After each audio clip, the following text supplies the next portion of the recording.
Chapter 351. After Chu Xiu killed Ming Chen with a single punch, the crowd immediately fell into a state of silence. Everyone was a little dumbfounded. The series of changes made it difficult for them to react.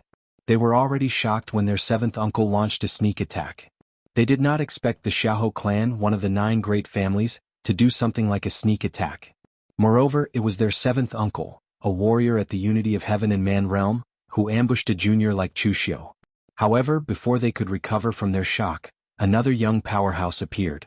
He blocked their seventh uncle's arrow with the strength of the 5 Qis origin realm. His strength was also incomparably strong. Of course, what shocked them the most was Chu Xiu's decisiveness and ruthlessness. That was the martial monk instructor of the Great Light Temple. Although he was not famous in the Jianghu, he was still considered an elite disciple of the Great Light Temple. However, Chu Xiu killed him without any hesitation. It was really not an ordinary kind of decisiveness.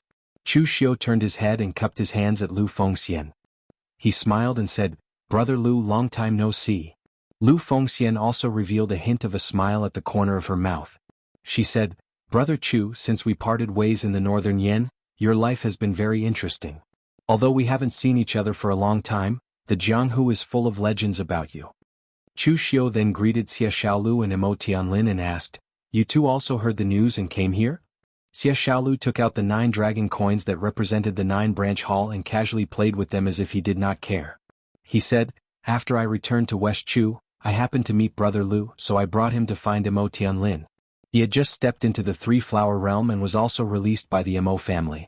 It was rare for us to meet together, so I was prepared to come to the Guanzhong torture room to find you. I didn't expect to encounter such a thing." Seeing Xie Xiaolu's actions, Chu Xiu also understood. Xie Xiaolu must have met Lu Fengxian and casually pulled him into the 9-branch hall. Lu Fengxian's strength was definitely not inferior to the top 10 on the Longhu leaderboard. Most importantly, he was a lone cultivator with no background. He was definitely the most suitable person to be pulled into the 9-branch hall. Even if Xie Xiaolu did not pull Lu Fengxian into the 9-branch hall in the end, Chu Xiu would find a chance to contact Lu Fengxian. And now, Xie Xiaolu and the others only saw Lu Fengxian's strength, but Chu Xiu knew how terrifying the potential of this young man who looked like a spring breeze was. He was definitely one of the great figures who could dominate the underworld in the future. After exchanging a few pleasantries with everyone, Chu Xiu looked at Xiahou Wujiang and sneered. "I said that if you want to make a move, I'll play with you to the end openly. But now you're playing those underhanded tricks. How vexing." Xiahou Wujiang frowned, and his expression was a little ugly. Hearing Chu Xiu's sarcasm, he only snorted coldly and did not say anything. Just now, 7th uncle had already sent a message to Xiahou Wujiang, telling him to calm down. Just by himself, he did not have the confidence to deal with Chu Xiu and Lu Fengxian working together. Just now, 7th uncle had confidently said that he could kill Ming Chen in 7 arrows. But to kill Chu Xiu, even if he shot all 13 arrows, he did not have the confidence. At most, he could only seriously injure Chu Xiu and force him to retreat. And there was also Lu Fengxian, whose strength he did not know, but who had just blocked him. These two were the top of the 5 energies toward the source. 7th uncle did not have the confidence to deal with the 2 of them working together. And there was also Xie Xiaolu and Mo Tianlin, and Chu Xiu's subordinates. If they really fought, both sides would be injured. That Teachertsen of the Ba Mountain Sword sect was an old fox. Just now they had fought so fiercely, but Teachertsen had not acted. Clearly he was the one preparing to take advantage in the end. Seeing Xiahou Wujiang's attitude, Chu Xiu frowned. It seemed that Xiahou Wujiang had changed a lot in this period of time. A proud and conceited Xiahou Wujiang was actually not scary. Just like Xiahou Wujiang's appearance at the God Weapon Conference, Chu Xiu had only treated the other party as a clown. At most, he was a clown with a strong background and strength. But now, Xiahou Wujiang was able to let go of his so-called face and decisively let 7th uncle sneak attack him when it was time to act. Even after he failed and was ridiculed by him, he didn't fly into a rage out of humiliation. Such a Xiahou Wujiang was dozens of times more terrifying than the previous arrogant man who only had talent. But since Xiahou Wujiang did not speak, Chu Xiu's side naturally would not take the initiative to act. Although 7th uncle had only shot 1 arrow, it was enough to prove his strength. In a head-on fight in public, Chu Xiu did not have the confidence to win. That was why everyone fell into a strange silence during the battle just now. Chu Xiu and the others still occupied the best position near the entrance of the sky-reaching tower. Neither Teachertsen nor Xiahou Wujiang stood out to provoke Chu Xiu, let alone the others. Just as everyone was strangely and quietly waiting for the sky-reaching tower to open, Chu Xiu asked Lu Fengxian telepathically, "Brother Lu, did you have many fortuitous encounters in West Chu during this time?" Chu Xiu felt that his cultivation speed was fast enough. In a short 2 years he had crossed from Xiantian to the Five Qis origin realm. This kind of speed definitely far surpassed most of the dragon and tiger list martial artists. In the end, Lu Fengxian's speed was not inferior to Chu Xiu's at all, including his accumulation of internal energy. This also made Chu Xiu sigh. Although Lu Fengxian's trajectory had changed under his interference, this great luck had always been with him and had not changed in the slightest. Lu Fengxian smiled and said, "It can't be considered a fortuitous encounter, but there are a lot of good things.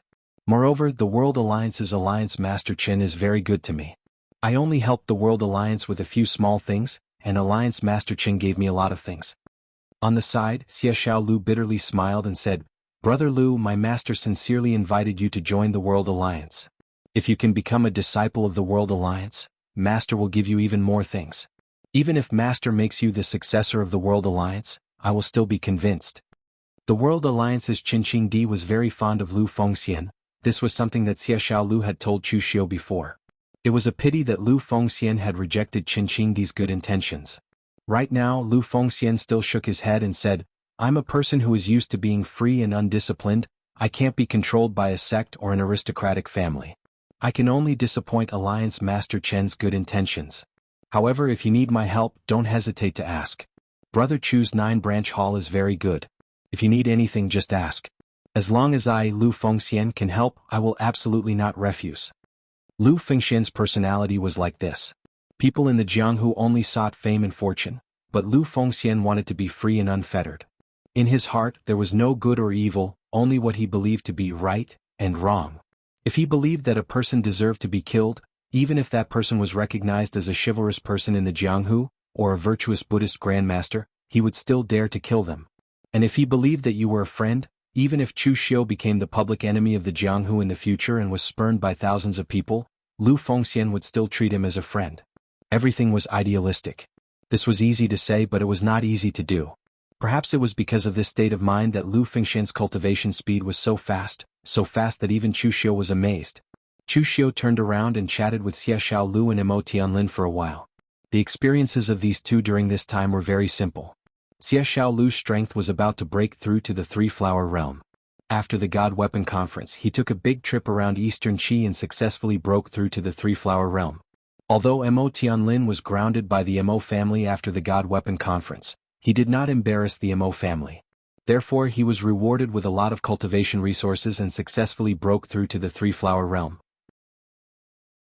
However, as soon as they broke through to the Three-Flower Realm, they heard the news that Chu Xiu had killed a great master in the unity of the world realm. While they were shocked and defeated, they also secretly thought that they did not make friends this time. With Chu Xiu's strength and potential, they could help Chu Xiu now, but in the future they would probably have to rely on Chu Xiu to help them. Chu Xiu asked, "By the way, how is Luo Feiheng doing recently?" Mo Tianlin chuckled and said, "Brother Chu, you care so much about Feiheng. Are you interested in her?" Chu Xiu waved his hand and said, "Don't mess around. No matter what, she is still a member of our organization. I was just asking casually." Mo Tianlin also casually teased him. In his opinion, although Luo Feiheng was quite beautiful, her personality was not something that ordinary people could handle. She was not suitable to be a wife at all. Only a guy with a screw loose like Xiahou Wujiang would pursue Luo Feiheng relentlessly and even vent his anger on him. That crazy woman Luo Feiheng is living a good life. I heard that as soon as she returned to the Luo family, she was reprimanded by the Luo family elders for being enemies with Xiahou Wujiang. You know that crazy woman's personality well. She is not the type to swallow her anger. The next day she went to the children of the elders one by one. She said that she wanted to learn from them, but in fact she was ravaging them. She beat them up one by one. She was so ruthless that she almost crippled them. After that, the elders were angry and naturally called her over to reprimand her. They punished her with cultivation resources and made her face the wall. They couldn't really do anything to Luo Feiheng. In the end, after Luo Feiheng finished facing the wall, she beat them up one by one. She even threatened that if the elders reprimanded her, she would beat them up again. She directly beat the disciples and elders of the Luo family until they didn't dare to reprimand her. They even gave her a lot of cultivation resources. Apart from not being able to leave the Luo family for the time being, she is living a better life than anyone else. After listening to Mo Tianlin's narration, Chu Xiu was also stunned. No wonder Mo Tianlin called Luo Feiheng a crazy woman. This kind of behavior was really crazy. If the old scolded me, I would beat the young one. Anyway, we are all from the same family. These people can't really cripple Luo Feiheng. Perhaps only a woman like Luo Feiheng could do such a thing. Chapter 352. Mount Diang temporarily fell into a short period of peace. The ruins of the Tongtian Tower were also slowly expanding outwards. It was estimated that in another day or two, the door to the first floor would be completely opened. During this time many people came. There were rogue cultivators and warriors from small forces. However, none of them dared to challenge Chu Xiu. The newcomers were not idiots. They would naturally inquire about what had happened during this period of time. Chu Xiu was a madman who dared to kill people from the Great Light Temple. They did not dare to provoke Chu Xiu at this time. Moreover, Chu Xiu's strength was not weak. Although Chu Xiu was not at the unity of heaven and man realm, together with Lu Fengxian, he was fully qualified to fight against Teacher Tsin and Xiahou Wujiang's seventh uncle. Together with Xie Xiaolu and Mo Tianlin, their strength was also very terrifying.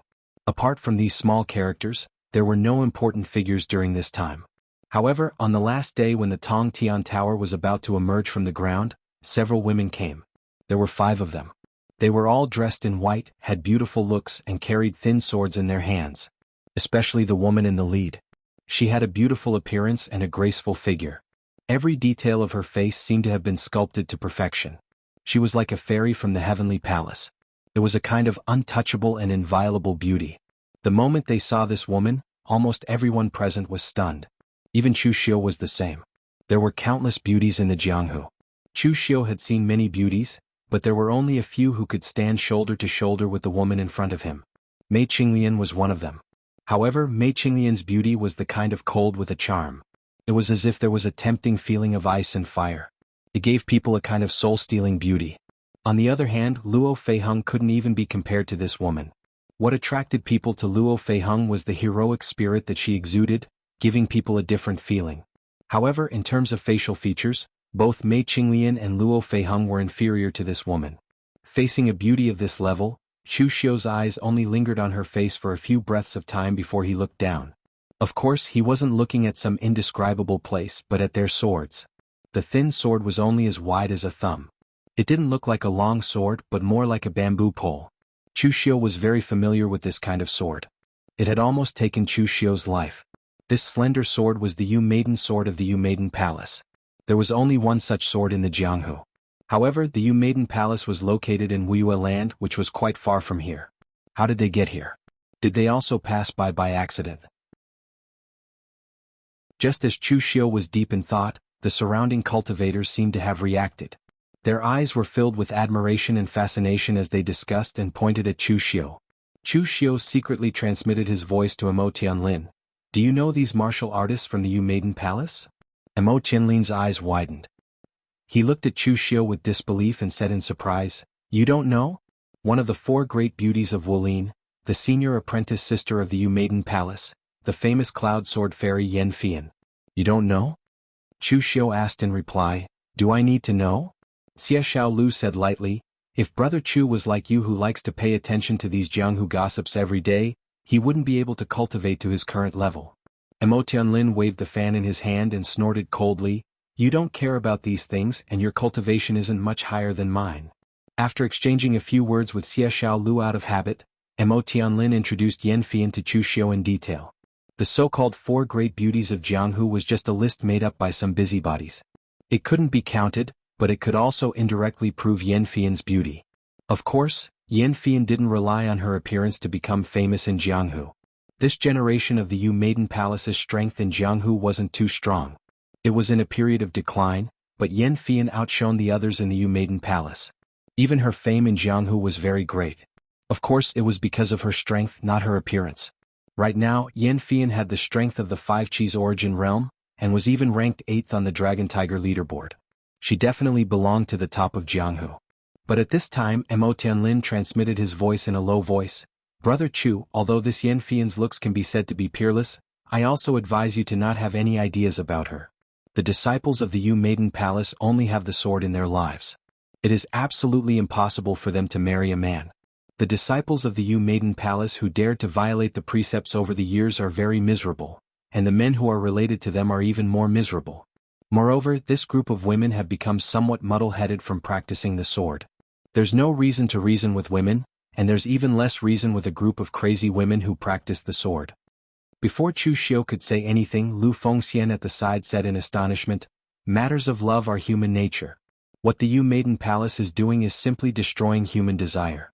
With such actions, are there no loopholes in their hearts?" Mo Tianlin teased, "What, Brother Lu is somewhat interested in them?" Lu Fengxian shook her head and said, "No, I'm just a little curious. No matter what, the Yu Maiden Palace is a righteous sect. Doing this is somewhat killing their nature." Mo Tianlin and Lu Fengxian hadn't known each other for too long, and they hadn't fought side by side before. Therefore he only teased her out of habit and didn't joke too much. Hearing this, Mo Tianlin said, "The Yu Maiden Sword mantra is a sword bestowed by the heavens. The heavenly Tao is emotionless. If you want to cultivate this sword mantra, how can you have human desire? Therefore from the beginning, the Yu Maiden Palace didn't allow their disciples to talk about love. It's not an exaggeration to say that they are destroying human desire." When Chu Xiu heard this, he shook his head and thought to himself that it was all bullshit. The heavenly Tao is emotionless and Taishang forgets emotions. It was impossible for a human's thought process to be on par with the heavenly Tao. Or it could be said that at that time, if one cast aside the 7 emotions and 6 desires, they would no longer be human. In Chu Xiu's opinion, the Yu Maiden Palace's rule of forbidding love was purely something that the founder of the Yu Maiden Palace of some generation had thought of. In the end it had continued until now. The reason was very simple. In the past, Feng Wuling had fallen in love with a female disciple of the Yu Maiden Palace, even to the extent that his heart had died. In the end he managed to cultivate the Yu Maiden Sword mantra. Therefore this thing completely depended on talent. What was the point of talking so much? At this moment, the few female disciples of the Yu Maiden Palace were sizing up the heaven-reaching tower. Yan Fian hugged her thin sword and looked at the heaven-reaching tower without saying a word. One of the female disciples said in surprise, "Senior sister, it's said that a treasure has appeared here. Is this strange round tower it?" Yan Fian nodded and said in a pleasant voice, "It should be it. If I'm not wrong, this should be the heaven-reaching tower left behind by the ancient martial arts sect, the heaven-reaching martial sect. It has appeared in the pugilistic world in the past. This heaven-reaching tower is still intact. There should be many good things in it. We've made the right decision to come this time. Junior Sister 1, haven't you been nagging about the lack of spiritual medicine given to you by the sect? This time, you should be able to find some in the heaven-reaching tower, or discover some other good things. Bring them back to the sect to exchange." The female disciple called 1, nodded and looked around. She asked the itinerant martial artist standing at the side, "Hey, the few of you, do any of you know what happened here? When will this heaven-reaching tower appear?" 1's words were somewhat bossy, as if these itinerant martial artists were her servants. If these words were asked by a man, these itinerant martial artists would most likely feel humiliated and angry. However, although 1's appearance was far from Yan Fian's, she was still a feast for the eyes. The itinerant martial artists who were asked even felt honored. The leader of the Thundercloud stronghold, Qin Yun, was the first to step forward. He smiled and cupped his hands. "The heroines of the Yu New Palace have arrived at the right time. This heaven-reaching tower is about to appear." With that, Qin Yun recounted everything that happened when Tong Tian Pagoda appeared to the people of the Yu New Palace like beans pouring out of a bamboo tube. However, when Chu Xiu was mentioned, the people of the Yu New Palace all looked at Chu Xiu. They frowned and actually walked towards Chu Xiu. Everyone present was stunned. What were the people of the Yu New Palace trying to do? Were they going to challenge Chu Xiu, or were they trying to use their advantage to stand on the same level as Chu Xiu? When Mo Tianlin saw this scene, he teased Chu Xiu, "Brother Chu, I'm afraid your luck with the ladies is about to arrive." Chu Xiu raised his eyebrows and said, "Luck with the ladies? I'm afraid it's a calamity with the ladies." Apart from Yan Fian, the people of the Yu New Palace were all aggressive. From the looks of it, it didn't seem like something good was about to happen. As expected, when they got close, the woman called Wana lifted her chin and asked, "You are Chu Xiu?" Chu Xiu frowned and nodded, feeling a little uncomfortable. This woman's tone was very problematic. Even if Chu Xiu was an ordinary pugilistic world person, this woman's tone was a little impolite, let alone the fact that Chu Xiu was in the top 6 of the Longhu list. Didn't she even know how to cup her hands and greet him? However, Chu Xiu couldn't be bothered to lower himself to a woman's level. He only said indifferently, "I am." "What about it? You killed Feng Wuling?" Wan'er asked. Chu Xiu nodded. At the side, Mo Tianlin was still making faces at Chu Xiu. He also knew about Feng Wuling's matter. Chu Xiu had helped the people of the Yunnu Palace to kill the person they had always wanted to kill. From the looks of it, the people of the Yunnu Palace wanted to thank Chu Xiu. However, what Wan'er said next made everyone present dumbfounded. Wan'er used the hilt of her sword to point at Chu Xiu and snorted coldly, "It's fine that you killed Feng Wuling. The Yunnu Palace was originally prepared to kill him, but you should never have broken the Yunnu sword of the Yunnu Palace. The Yunnu sword of the Yunnu Palace was bestowed by the ancestral master. Breaking the sword is an insult to the Yunnu Palace. You have to give the Yunnu Palace an explanation for this matter." As soon as she said this, everyone present was dumbfounded. No one expected the people of the Yunnu Palace to say such a thing. The teasing words that Mo Tianlin was about to say were directly held back by him. He had long heard that the women of the Yunnu Palace were somewhat unreasonable, but he never thought that they would be unreasonable to such an extent. They were simply making trouble for no reason.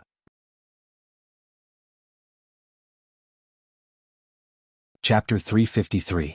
Previously, when the people from the Yunnu Palace mentioned Feng Wuling, everyone present thought that the people from the Yunnu Palace wanted to thank Chu Xiu for helping them kill this fellow who had shamed the Yunnu Palace. However, who would have thought that the people from the Yunnu Palace would actually say such unreasonable words? For a swordsman, their own sword was indeed very important, especially for a sect like the Yunnu Palace, which had a long history of swords. It was normal for them to value their own sword.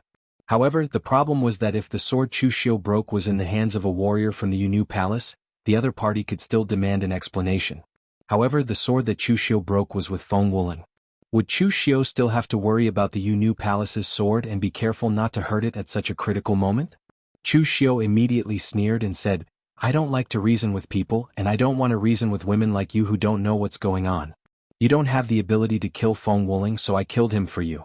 It's fine if you don't thank me, but you still want to demand an explanation from me?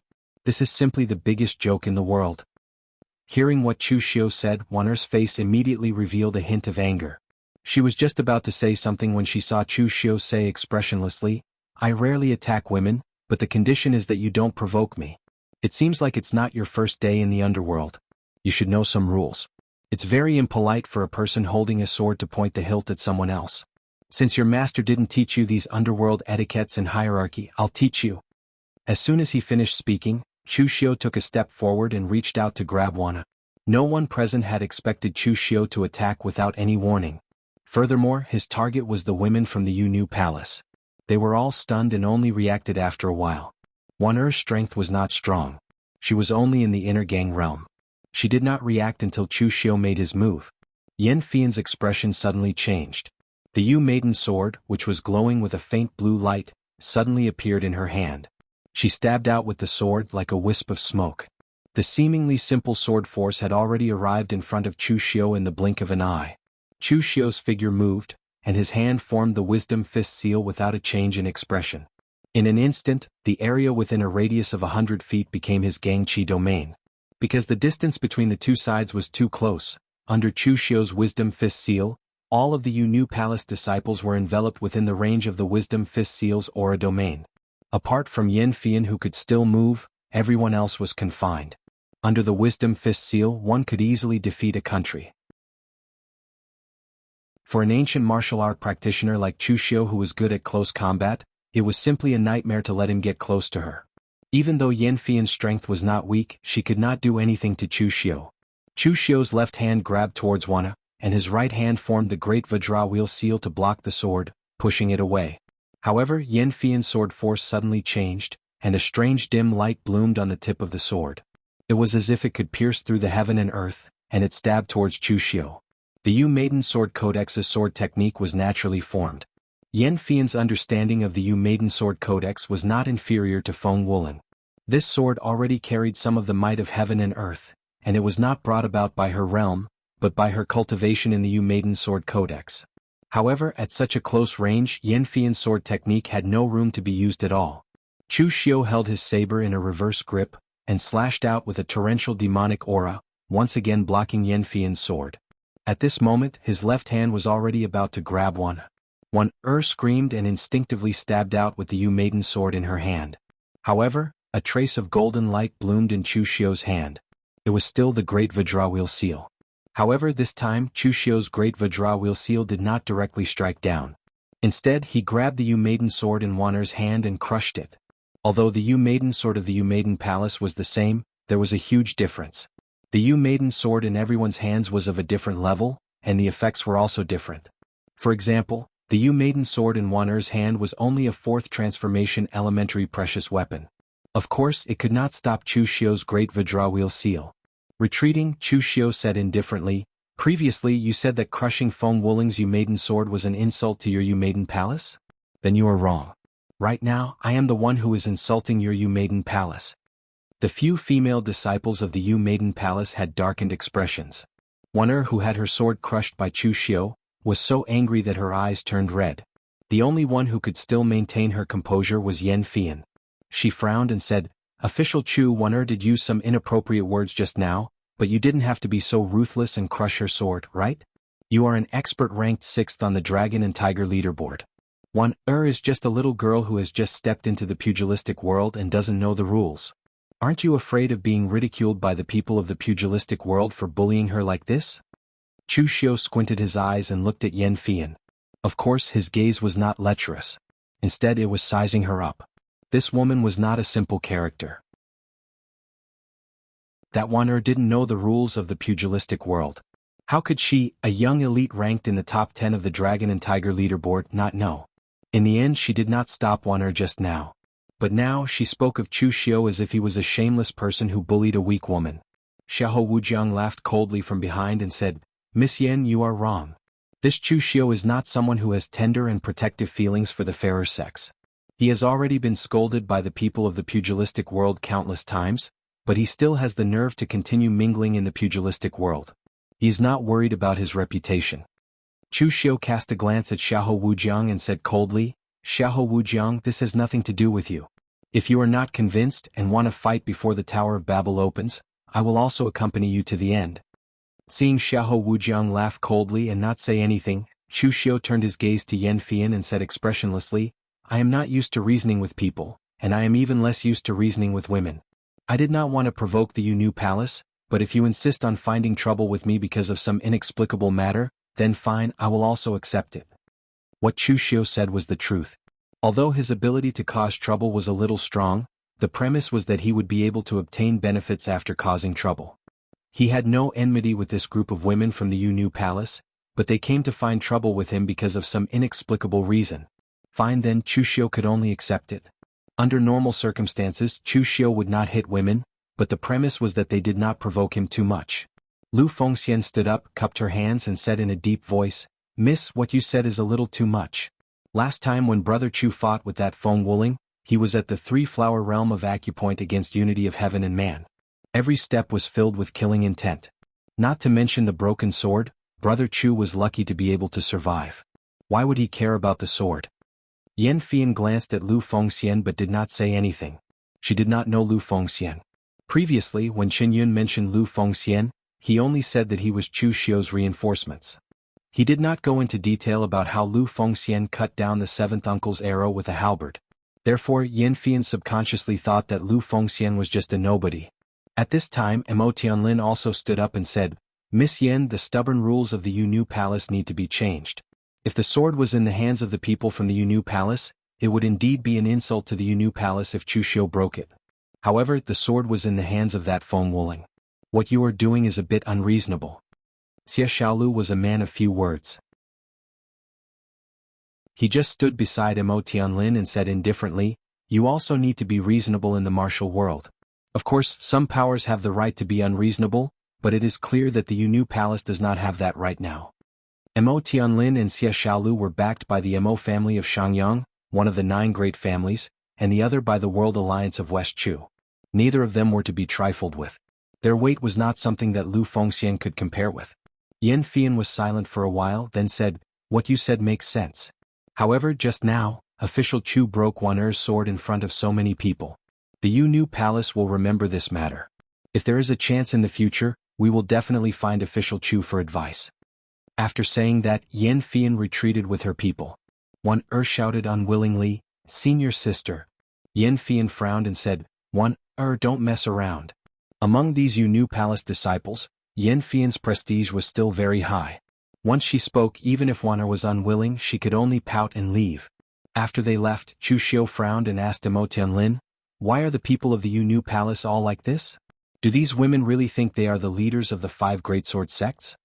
Emo Tianlin smiled bitterly and said, "Just now I said that these women are a bit confused from practicing the sword. Looking at them now, they have become even worse. But Brother Chu, this is only because of you. If it was anyone else, they would not have fought. After all, the Yu Palace used to be glorious in the past. All the sects in the martial world will give them face. The most important thing is that the Yu Palace is filled with beautiful women. Facing beautiful women, everyone has to be patient and give them preferential treatment. If your attitude just now was not so unyielding and patiently explained to the other party, with us helping you, this matter would probably be over. But now you broke another sword of the Yu Palace in front of everyone.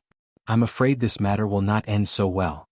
Chu Xiu smiled and asked, "Do I look like I have a good temper and patience?" Emo Tianlin thought about it and shook his head. This was also the fault of the Yu Palace for courting death. Chu Xiu's attitude was unyielding and his murderous nature was rare in this world. Just based on Wanner's attitude just now, Chu Xiu only crushed her sword and did not cripple her. This was already being merciful and protective of the fairer sex. Among the 4 of them, probably only Emo Tianlin and Lu Fengxian could patiently explain this matter. Emo Tianlin's attitude towards women had always been good, and Lu Fengxian's character was also good. If it was Xie Xiaolu, he would probably have directly slashed with his sword. Emo Tianlin said, "But it's fine to offend them. The Yu Palace's current strength is not too strong." Among the 5 great sword sects, the Yu Palace can only be ranked at the bottom. Last time Madame Xiahou shielded Feng Wuling, the Yu Palace came to demand an explanation. In the end, they did not get anything and were easily deceived by Madame Xiahou.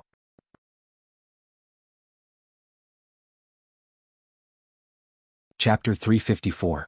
Chu Xiu didn't take the people from the Yu Palace seriously. They were just a declining sect. The pugilistic world was somewhat unfair to women, but at the same time, it also gave them preferential treatment. Other than Chu Xiu, who did not have tender feelings for the fairer sex and would fall out with her at the drop of a hat, most people would not choose to be so ruthless. But at the same time, most people in the Jianghu were very rational. Everyone was concerned about benefits and strength, which had nothing to do with gender. There was only one flaw in a sect where women were the leaders, and that was that they were easily swayed by emotions. They were too emotional and not rational, so this caused a lot of unnecessary trouble. The Yu Palace's aggressive action of finding trouble with the Xiahou clan was a good example.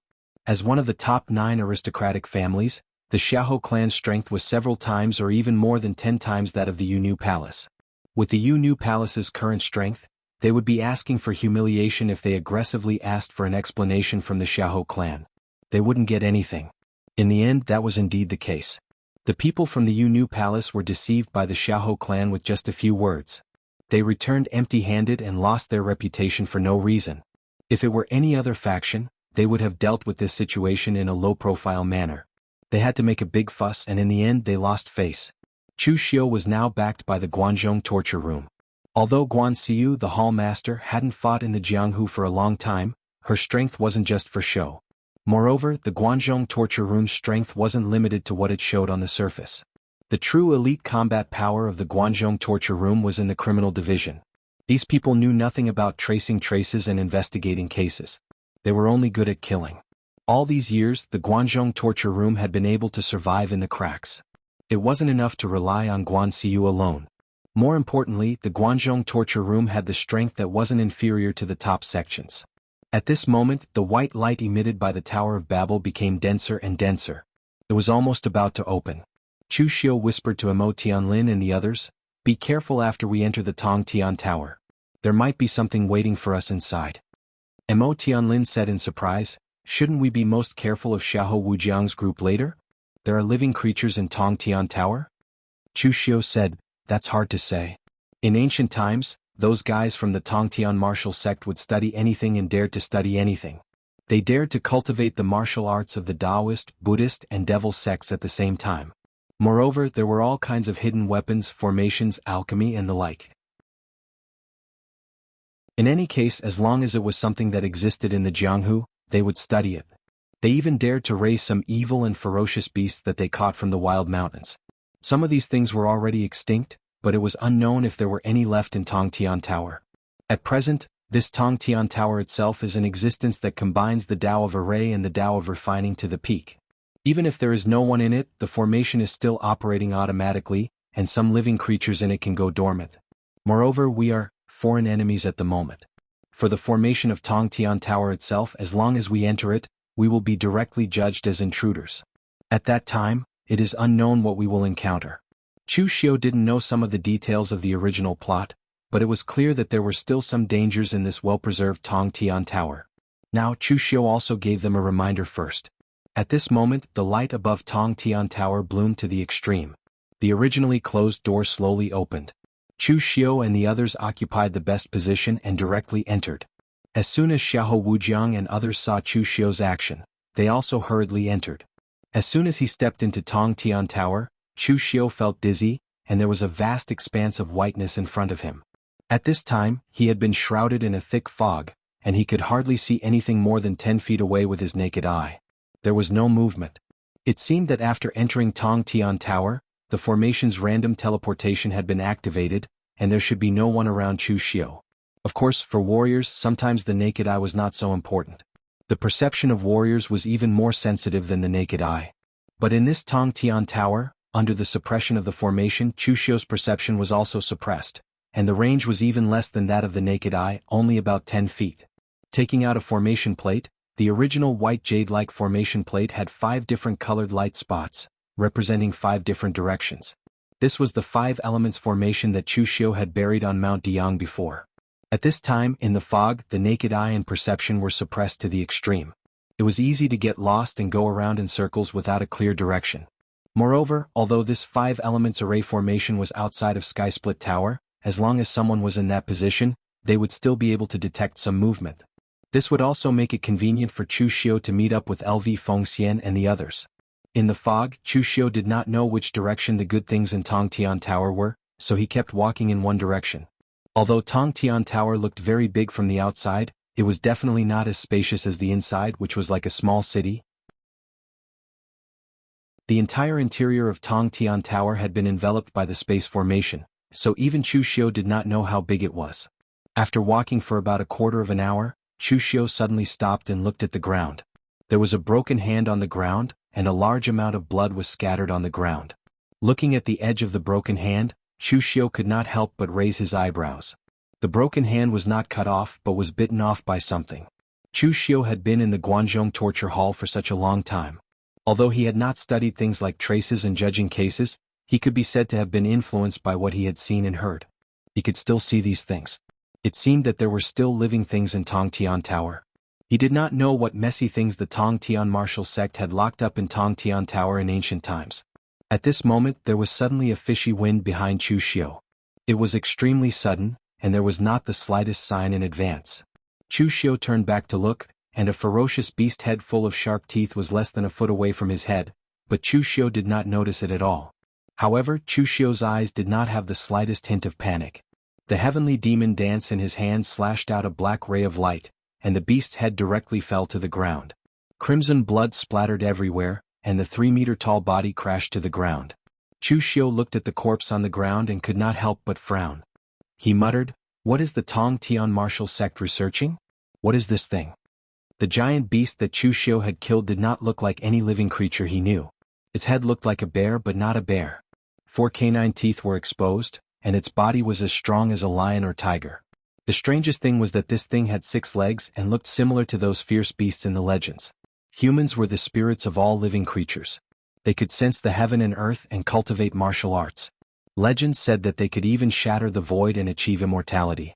Wild beasts were also one of the spirits of heaven and earth. Because they mistakenly consumed some kind of elixir, their spiritual wisdom increased greatly, and they were not inferior to humans. They also had all kinds of strange powers, and such existences were called spiritual beasts. It was said that the World Alliance's Qinqing Di raised a black tiger, which he obtained from the wild mountains of West Chu. It was this kind of legendary spiritual beast, and it was unusually intelligent. Except for the fact that it could not speak, it was almost no different from a human. Moreover, this black tiger's speed was simply astonishing. It was said that there was once a small sect leader in the physical invulnerability realm who spoke disrespectfully to Qinqing Di.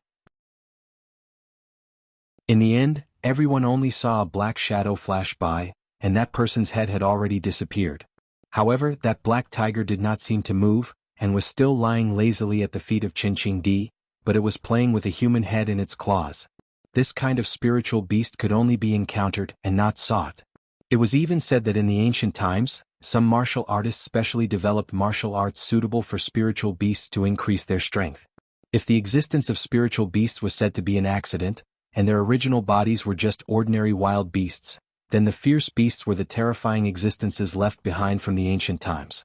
To be able to be called the existence of fierce beasts, they were born with all kinds of powerful and strange powers, and relied on devouring elixirs and powerful martial artists to grow. In the ancient times, there were many such fierce beasts, and in some ancient books, there were many records of ancient martial artists fighting with all kinds of fierce beasts. However, after experiencing the great calamity of the ancient times, these fierce beasts were almost all dead. Although after that calamity 99% of the sects were buried, and countless martial artists died, the only advantage of the human race being able to survive for so many years was the inheritance of words. Although those sects were destroyed and the people were gone, their inheritance was left behind in the secret box, and was discovered by later generations. They continued to practice martial arts, and in the end, it became the current golden age of martial arts. As for the fierce beasts, they completely relied on the inheritance of blood. Once they died, there was nothing left, and even reproduction became a problem. Now, the fierce beasts were no longer a big enemy of the human race. Occasionally, people would find some fierce beasts in those remote mountains and forests, and those martial artists would treat them as walking treasures. They would immediately gather a large number of martial artists to kill them, and use their flesh and blood to refine pills, and their scales and bones to refine weapons. Although Chu Xiu had never seen a fierce beast, the thing he killed now had the appearance of a standard fierce beast, but its strength was very weak, and it did not have any strange power. It was killed by Chu Xiu's saber. It was estimated that if a martial artist of the Xiantian realm wanted to kill this thing, it would be easy. The martial artists who were swallowed by this thing were also very unlucky, either they had not reached the Xiantian realm, or because of the thick fog they were sneak attacked. At this moment, there was a sudden roar of wild beasts in the distance, and there were also some martial artists crying. When Chu Xiu got closer, he saw that it was actually a strange beast with a bird's body and a beast's head. It even had sharp claws and wings, and it was the size of a tiger or leopard, chasing after two martial artists. The strength of these strange beasts was also not strong, but they were densely packed, and it seemed to be endless, making people's scalps tingle.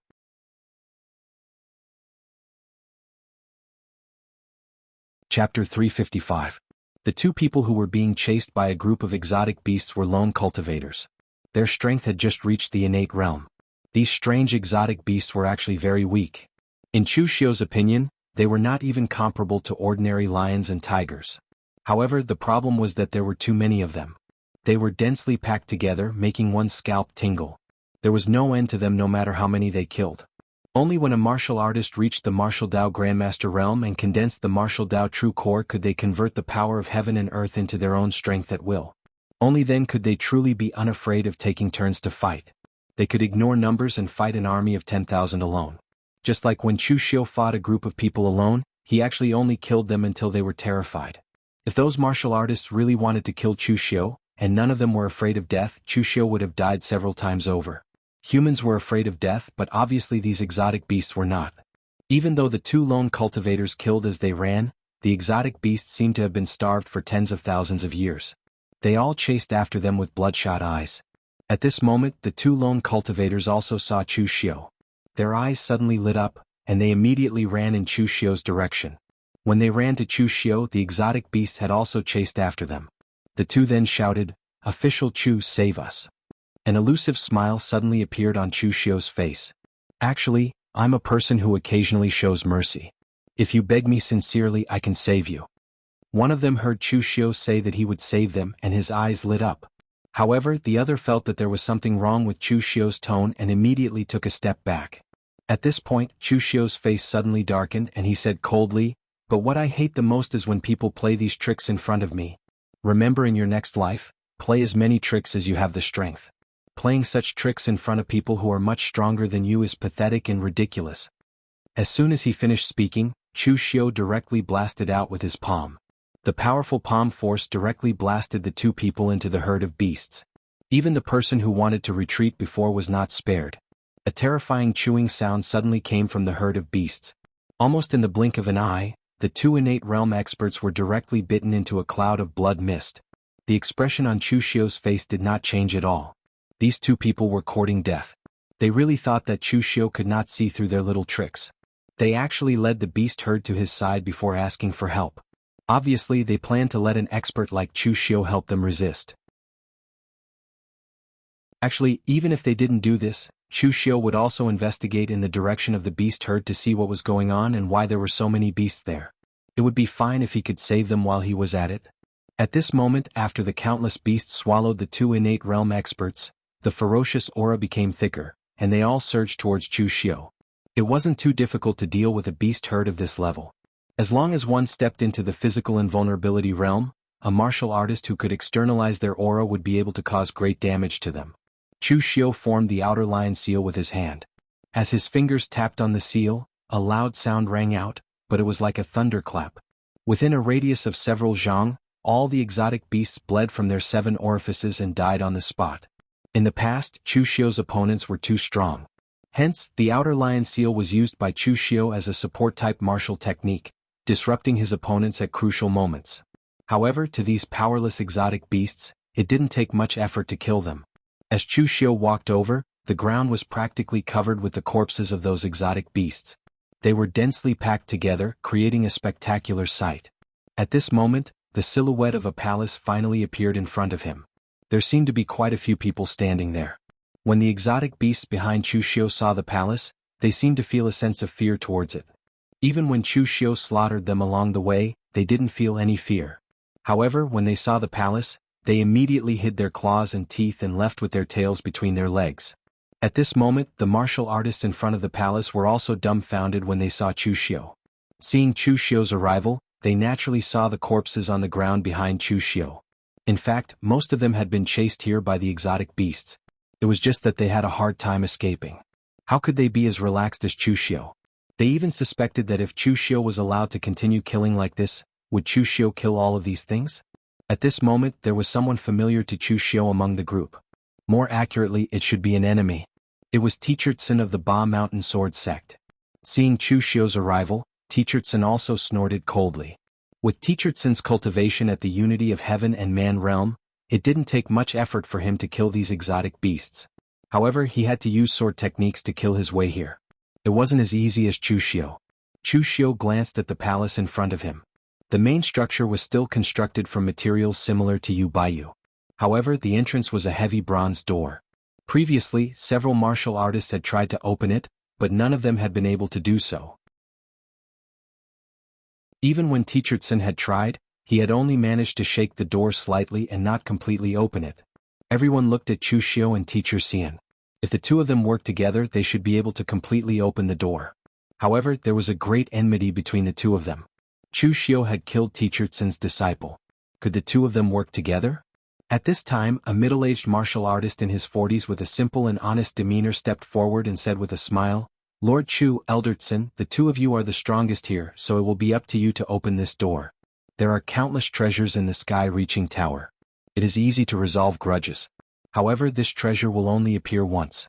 How about resolving grudges in the future?" Chu Xiu sized up the bronze door and said indifferently, "Sure. Anyway, someone is looking for me for revenge. It's not like I'm the one looking for revenge." Teachertsen also thought about it. In the end, he nodded with a slightly ugly expression. Seeing that the two of them had agreed, everyone retreated to the side. Chu Xiu shrugged and didn't say anything else. He formed the great Vajra wheel seal and mobilized all the vital energy in his body. In an instant, the light of Buddha shone brightly in his hand as he attacked the bronze door. Teachertsen didn't do anything. The long sword in his hand instantly became incomparably heavy.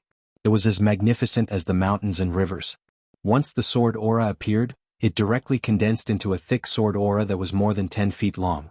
With a boom, it also slashed at the bronze door. This was one of the sword techniques of the Ba Mountain Sword Sect, the Splendid Mountain and River Sword. The sword techniques of the Ba Mountain Sword Sect were actually not very famous. The Night Rain of Ba Mountain and the Purple Lightning Thunderbolt evolved into 8 sword techniques. Although none of them were too weak, they were also not too strong. In terms of pure strength, the Splendid Mountain and River Sword was the strongest sword technique that Teacherson could master. However, he was a warrior at the unity of heaven and man realm after all. His own strength was not weak. Under the combined efforts of the two people, a gap was blasted open in the door. However, it was enough for several people to enter and exit. Chu Xiu and Teacherson entered first. The others followed closely behind. However, when everyone saw the scene in the palace, they immediately gasped. Their eyes were filled with shock, including Teacherson's.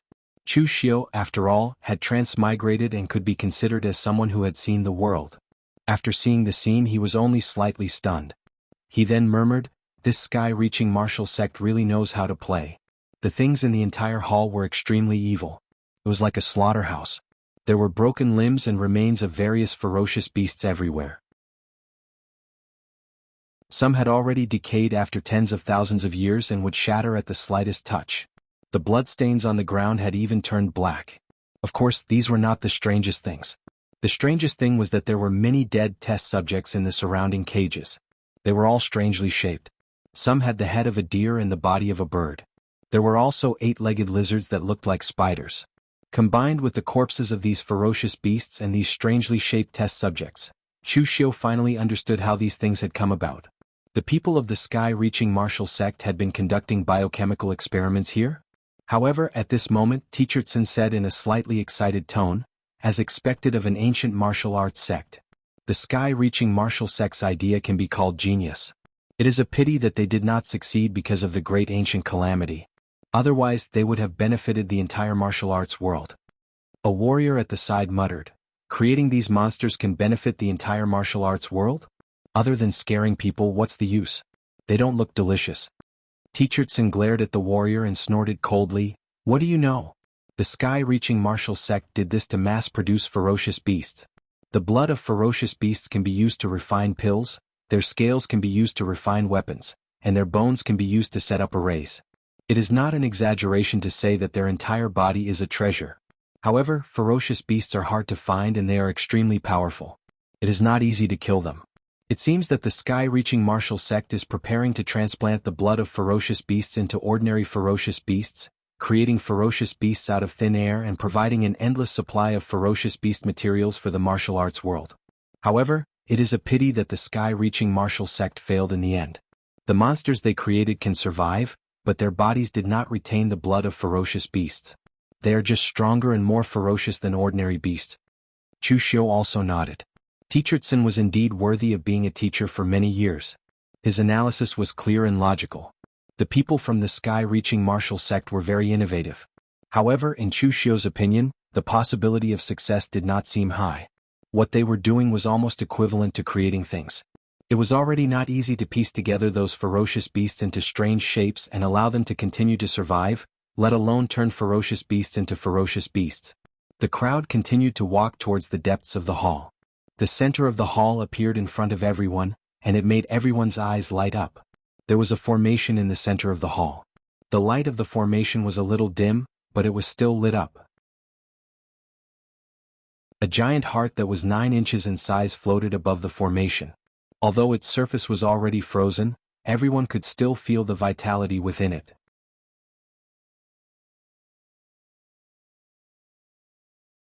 Chapter 356. Every part of a fierce beast was a treasure. This was what Teacherson had just said. The broken limbs of the fierce beasts in the hall had already decayed and were basically useless. However, this frozen heart was clearly still alive. Although the crowd did not know what this heart was, it was definitely a treasure. However, just as everyone approached the formation, mechanical sounds rang out from the surroundings of the formation. A mechanical puppet clad in black armor and wielding a heavy sword rose from the ground. The moment they saw the mechanical puppet, someone immediately exclaimed, "It's the Thousand Machines Sect's black armored warrior." In ancient times, the Thousand Machines Sect not only produced all kinds of hidden weapons, but they were also famous for all kinds of strange mechanical devices. This black armored warrior was the most famous puppet of the Thousand Machines sect. It was said that the black armored warrior was composed of 36,000 mechanical devices and its body was inscribed with 360 miniature arrays. It could automatically absorb vitality from heaven and earth. As long as the arrays were not destroyed, the black armored warrior would not die. The strength of this black armored warrior was also incomparably strong.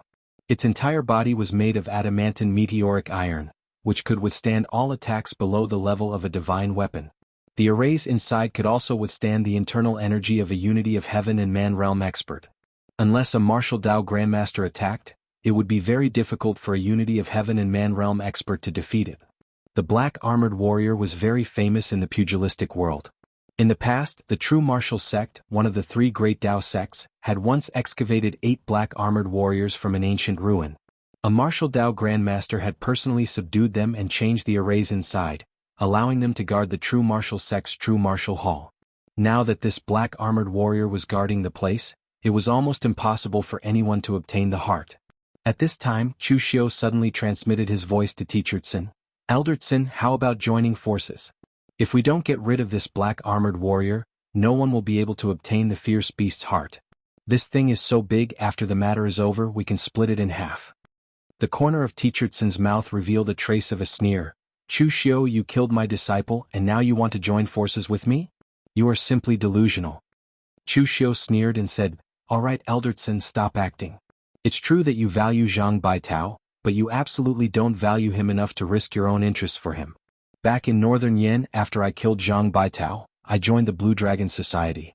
You can easily find out if you ask Wind Sweeping Tower. Why didn't you come to the Northern Yen to take revenge on me after such a long time? It's all because I have the Blue Dragon Society behind me. You're afraid that you'll come all the way to Northern Yen to take revenge on me, and you'll stay in Northern Yen forever. After I joined the Guanzhong torture room, I was even closer to West Chu, so why didn't you take revenge on me? Wasn't it because they were afraid of the Guanzhong torture room's strength? Also, when I fought with Ming Chen of the Great Light Temple before, if you were really determined to kill me, I might not be able to kill Ming Chen so easily. In the end, why didn't you make a move? Wasn't it because you were worried that something might go wrong and cause you to be injured before entering the Sky Split Tower? Elder Tsin, you have more than one disciple, but this is the only time you will encounter the birth of the Sky Split Tower. Are you going to let go of your grudges and join hands with me, or are you going to watch the treasures and leave? It's your choice. Chu Xiu's words made Teacher Tsin feel as though his heart was seen through. This made his face faintly reveal anger from embarrassment, but he didn't explode. Chu Xiu was right. In this world, as long as you wanted to take revenge, no matter how difficult or dangerous it was, it wouldn't be an excuse. Just like when Chu Xiu crippled Shunbai and Azure Watersword sect's Lu Gongyuan, he valued Shunbai even more than his own son. In the end, Shunbai was crippled by Chu Xiu. Lu Gongyuan also had misgivings about the Guanzhong torture room and the current Azure Watersword sect. Therefore he forcefully endured and didn't seek revenge from Chu Xiu.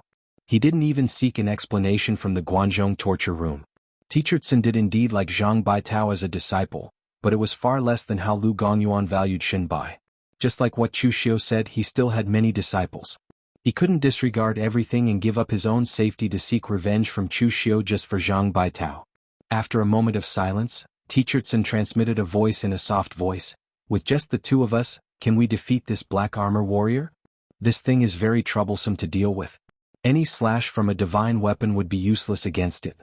The internal array can also withstand the inner force of a unity of heaven and man realm expert.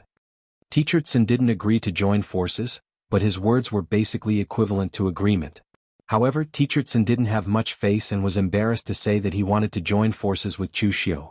Chu Xiu revealed a smirk and spoke indifferently, no matter how strong the mechanism is, it is still a mechanism. Even if it has the support of countless arrays, it is still a brainless piece of trash. There will always be a way to deal with it.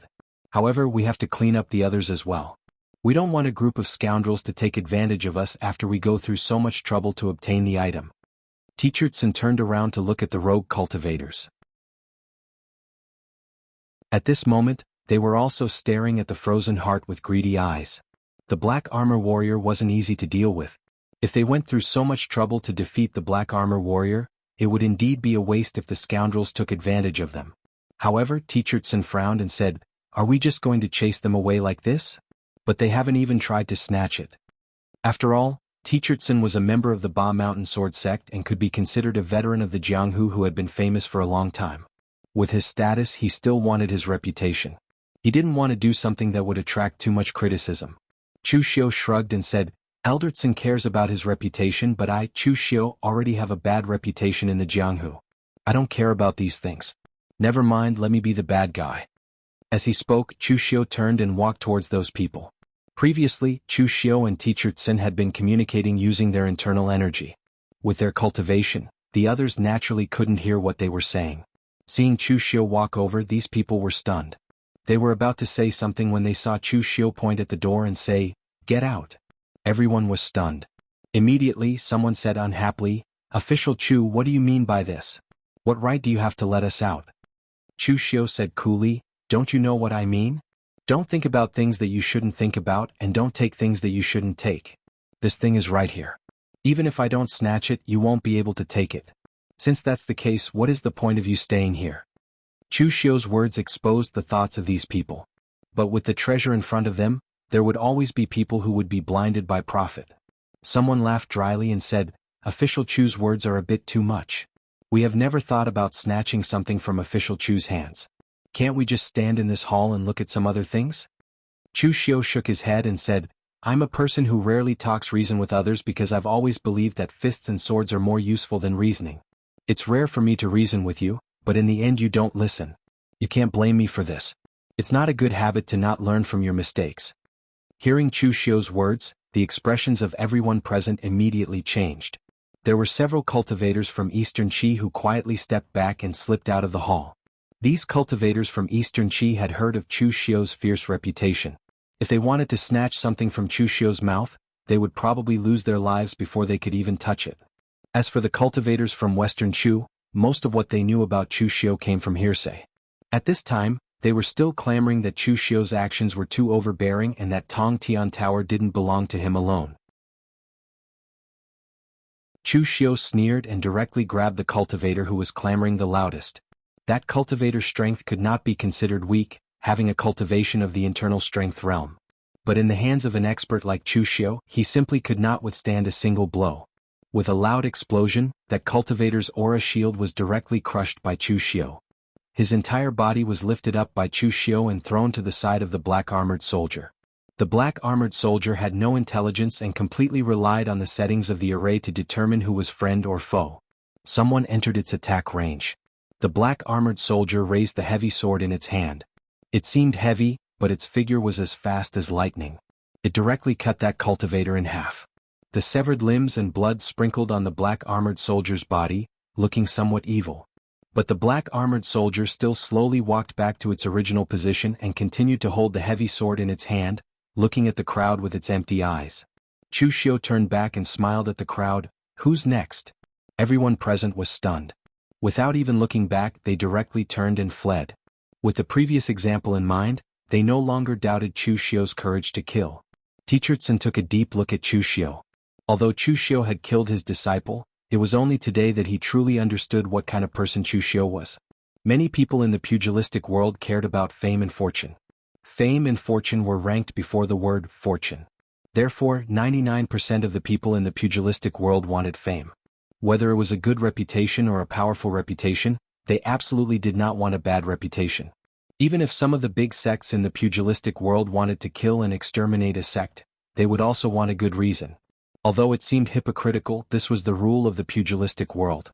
And this Chu Xiu in front of him, he was clearly the kind of person who did not care about these false reputations. Teacher Tsun cared about his reputation, so it was impossible for him to drive everyone away and monopolize the treasures, even though he had the same thoughts in his heart. However, Chu Xiu could do it. Chu Xiu was someone who dared to do anything. Therefore, this kind of person was the most terrifying. This was because this kind of person had no bottom line. When fighting with the other party, you would never know what methods he would use or what decisive actions he would take. At this moment, Chu Xiu did not know what Teacher Tsun was thinking. He only said to Teacher Tsun, "Elder Tsun, those rats have been cleaned up. Can we make our move now?"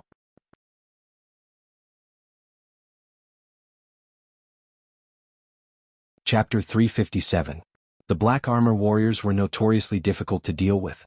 Otherwise, the true martial sect would not have used them as a facade to guard the true martial hall. If the real martial arts sect was attacked one day, then the real martial arts sect wouldn't be far from being annihilated. Even 10,000 black armor warriors would be useless. However, this could also indirectly prove the usefulness of this thing. Teacher Tsun frowned and said, "How can we deal with this thing with just the two of us? Do you have an idea?"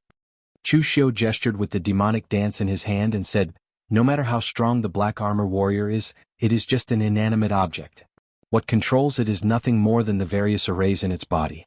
In the past, the sky-reaching martial sect had set up a black armor warrior here to serve as a warning. If someone invaded and the black armor warrior made a move, there would definitely be people coming. Therefore, they had set up a defensive area for the black armor warrior. They would not let the black armor warrior chase after one person and lead to the tiger being lured away from the mountain. What we need to do is very simple. Attack with full force and use inner strength to shake the array. Once the enemy catches up, they will immediately hide outside the attack range of the black armor warrior and wear it down. Alright, Elder Tsun, you are from the Ba Mountain Sword sect. You should have cultivated the Purple Lightning Azure Light Sword and the Divine Firmament Lightning Sword of the Ba Mountain Sword sect, right? Using them to deal with the black armor warrior is very effective." Teacher Tsun said in a low voice, "I know the Purple Lightning Azure Light Sword. However, the Divine Firmament Lightning Sword needs to attract heaven and earth and attract lightning. It cannot be used in the sky-reaching pagoda." Chu Xiu shrugged and said, "One is enough." With that, Chu Xiu slashed out with the demonic dance in his hand. The boundless demonic aura actually condensed into a 10-meter-long blade aura and slashed towards the black armor warrior. Seeing Chu Xiu's attack, Teacher Tsun's eyebrows also twitched slightly. Chu Xiu's foundation was shockingly strong. A casual strike from him was a 10-meter-long blade aura. The accumulation of his inner strength was already similar to a unity of heaven and man realm warrior.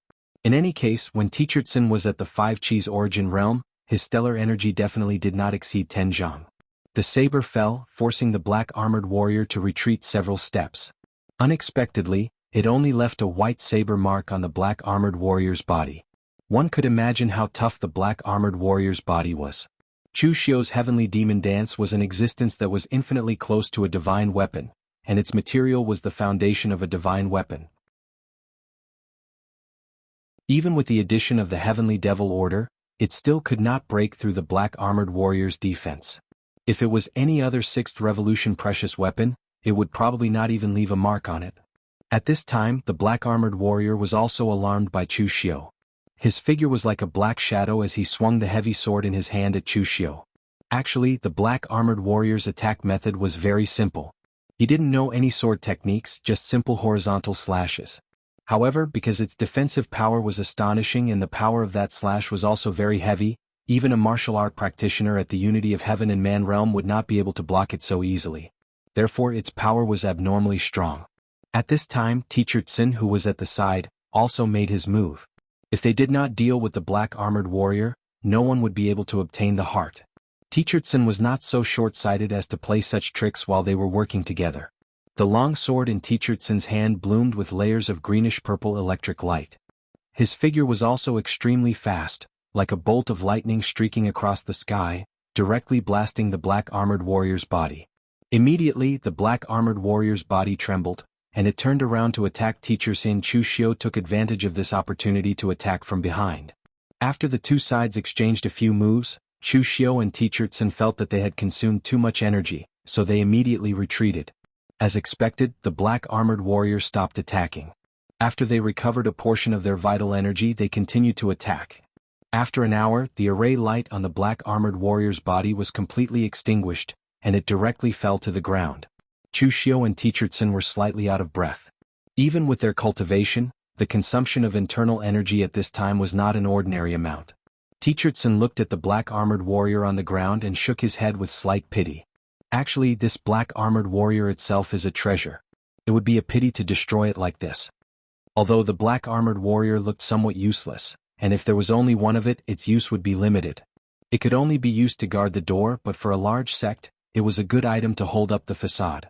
If Teacher Tsun could bring it back to the Ba Mountain Sword sect, he would definitely have made a great contribution. But now this thing was completely destroyed. Although there did not seem to be many scars on the outside, the arrays and mechanisms inside had been destroyed. Today, when the Thousand Machine sect was destroyed, no one could restore it. Chu Xiu said indifferently, other than a martial arts grandmaster who can completely subdue it, no one can subdue this thing. Let's just look at what's in front of us. As he spoke, Chu Xiu and Teacher Tsun both looked at the heart of the beast sealed in ice. Their eyes revealed a burning look. Although they didn't know what the beast's heart was, no matter how weak the beast was, its entire body was still a treasure. For a moment, the two fell into a strange silence. At this time, Chu Xiu and Teacher Tsun raised the sword and saber in their hands at the same time and slashed at each other. Surging demonic energy and purple lightning intertwined, and violent explosions of energy bloomed. The heaven demon dance in Chu Xiu's hands slashed down continuously. The power of the Avicii demonic blade was displayed to the extreme. One blade had 3 transformations and it slashed open the door to hell. Faint cries of ghosts and gods could be heard. Teacher Tsun's sword presence became extremely steady and heavy in that instant. As the sword aura slashed down, it evolved into the magnificent earth, mountains and rivers. Splendid mountain and river sword. The sword aura and the saber light collided. As the demonic energy surged, it could be said that they were evenly matched. No one could do anything to the other. Although Chu Xiu's explosive power was strong, Teacher Tsun was, after all, a great expert at the unity of heaven and man realm. His realm was higher than Chu Xiu's by several levels. In addition, although the martial arts of the Ba Mountain Sword sect were not very famous, the Ba Mountain Sword sect's 8-character sword tactics were both offensive and defensive. They could be arranged at will and had few weaknesses. As the sword moves changed back and forth, Chu Xiu could not do anything to Teacher Tsun. Of course, Teacher Tsun also lacked killing moves. Facing a freak like Chu Xiu who could kill an expert at the unity of heaven and man realm with the 5 Qis unification, he was also very helpless. After the two exchanged dozens of lightning-fast moves, they could not help but put down the sword and saber in their hands at the same time and looked at each other warily. Both Chu Xiu and Teacher Tsun were not easy to deal with. One was a hungry wolf, the other a greedy old fox. With benefits in front of them, they could put down their hatred and work together. But now that the obstacle had been removed, both of them wanted to monopolize the beast's heart. Chu Xiu put away the sky demon dance in his hand and smiled. Elder Tsun is indeed an expert of the Ba Mountain Sword sect. Your 8-character sword tactics have been cultivated to perfection. The corners of Teacher Tsun's mouth also pulled into a forced smile. Official Chu's strength as the 6th on the Longhu roll is not just for show. Since neither of them could do anything to the other, they could only split the heart according to the agreement they had previously made. Actually, whether it was Chu Xiu or Teacher Tsun, they did not necessarily feel that they could not win against each other. If they really fought to the death, in Chu Xiu's view, it was not as if he had never killed a warrior at the unity of heaven and man realm. Although Teacher Tsun's strength was above the Wei family patriarch and the others, he was not as strong as Feng Wulin. And in Teacher Tsun's view, he also had trump cards that he had not used. If they really fought to the death, would they not be able to do anything to a junior warrior like Chu Xiu? But in this situation there was no need for them to fight to the death. The Tower of Babel was so big and this was just a corner of it. Who knew what good things were inside? It was not worth it to fight to the death now. After splitting up half of the heart, Chu Xiu threw it into the secret space box, turned around and left without looking back. Teacher Tsun did the same. Both of them had ulterior motives. When they worked together, it could be said that they schemed at every turn. It was definitely not a happy cooperation. After leaving the main hall, Chu Xiu took out the array disc. There were many dots of light flashing in one direction. Clearly there were many people near that side and one of the scarlet dots of light was Lu Fengxian. Previously, Chu Xiu did not ask what cultivation technique Lu Fengxian cultivated. Now his inner strength was scarlet in color. He did not know what kind of fortuitous encounter he had in the land of West Chu, but he was not weak. With a move of his body, Chu Xiu headed in the direction where Lu Fengxian and the others were. In this Tower of Babel, there were only 2 people that Chu Xiu was afraid of. One was Xiahou Wujiang's 7th uncle, and the other was Teacher Xian. Just now, if Lu Fengxian had been there, Chu Xiu would have dared to join forces with Lu Fengxian to kill Teacher Xian. Then he and Lu Fengxian would split the beast's heart equally. At this time, Lu Fengxian and the others were not at peace. There were many people with Lu Fengxian. There was Mo Tianlin, several loose cultivators, Xiahou Wujiang, Yan Fian, and 2 female disciples of the Yunyu Palace. Not only were they surrounded by a group of exotic beasts, but they were also trapped by an array that had suddenly been activated. Those exotic beasts weren't a threat to them, and their strengths were extremely weak. However, the formation around them was constantly weakening their inner strength and true chi, causing their true chi consumption to be 10 times or even more than 10 times that of the past every time they attacked. This also caused them to not dare to go all out to kill those exotic beasts. If they didn't manage to charge out of the formation's range halfway, their inner strength would be overly exhausted, and they would be swallowed whole by these beasts without leaving even dregs. Now that they were surrounded, Mo Tianlin smiled bitterly and said, "Brother Lu, we're really too unlucky this time. We didn't get any benefits, but we encountered such a thing. It's a pity that Brother Chu isn't here. If he was, you could join forces with him and we would definitely be able to kill our way out." Lu Fengxian waved halberd to kill those exotic beasts while saying in a low voice, "There are all these messy things everywhere. I reckon that Brother Chu is also entangled by these things. We'll first think of a way to kill our way out and then go save Brother Chu." When Mo Tianlin heard this, he could not help but be speechless. This brother was really ambitious. He had not even resolved his own crisis, and he was already thinking of saving others.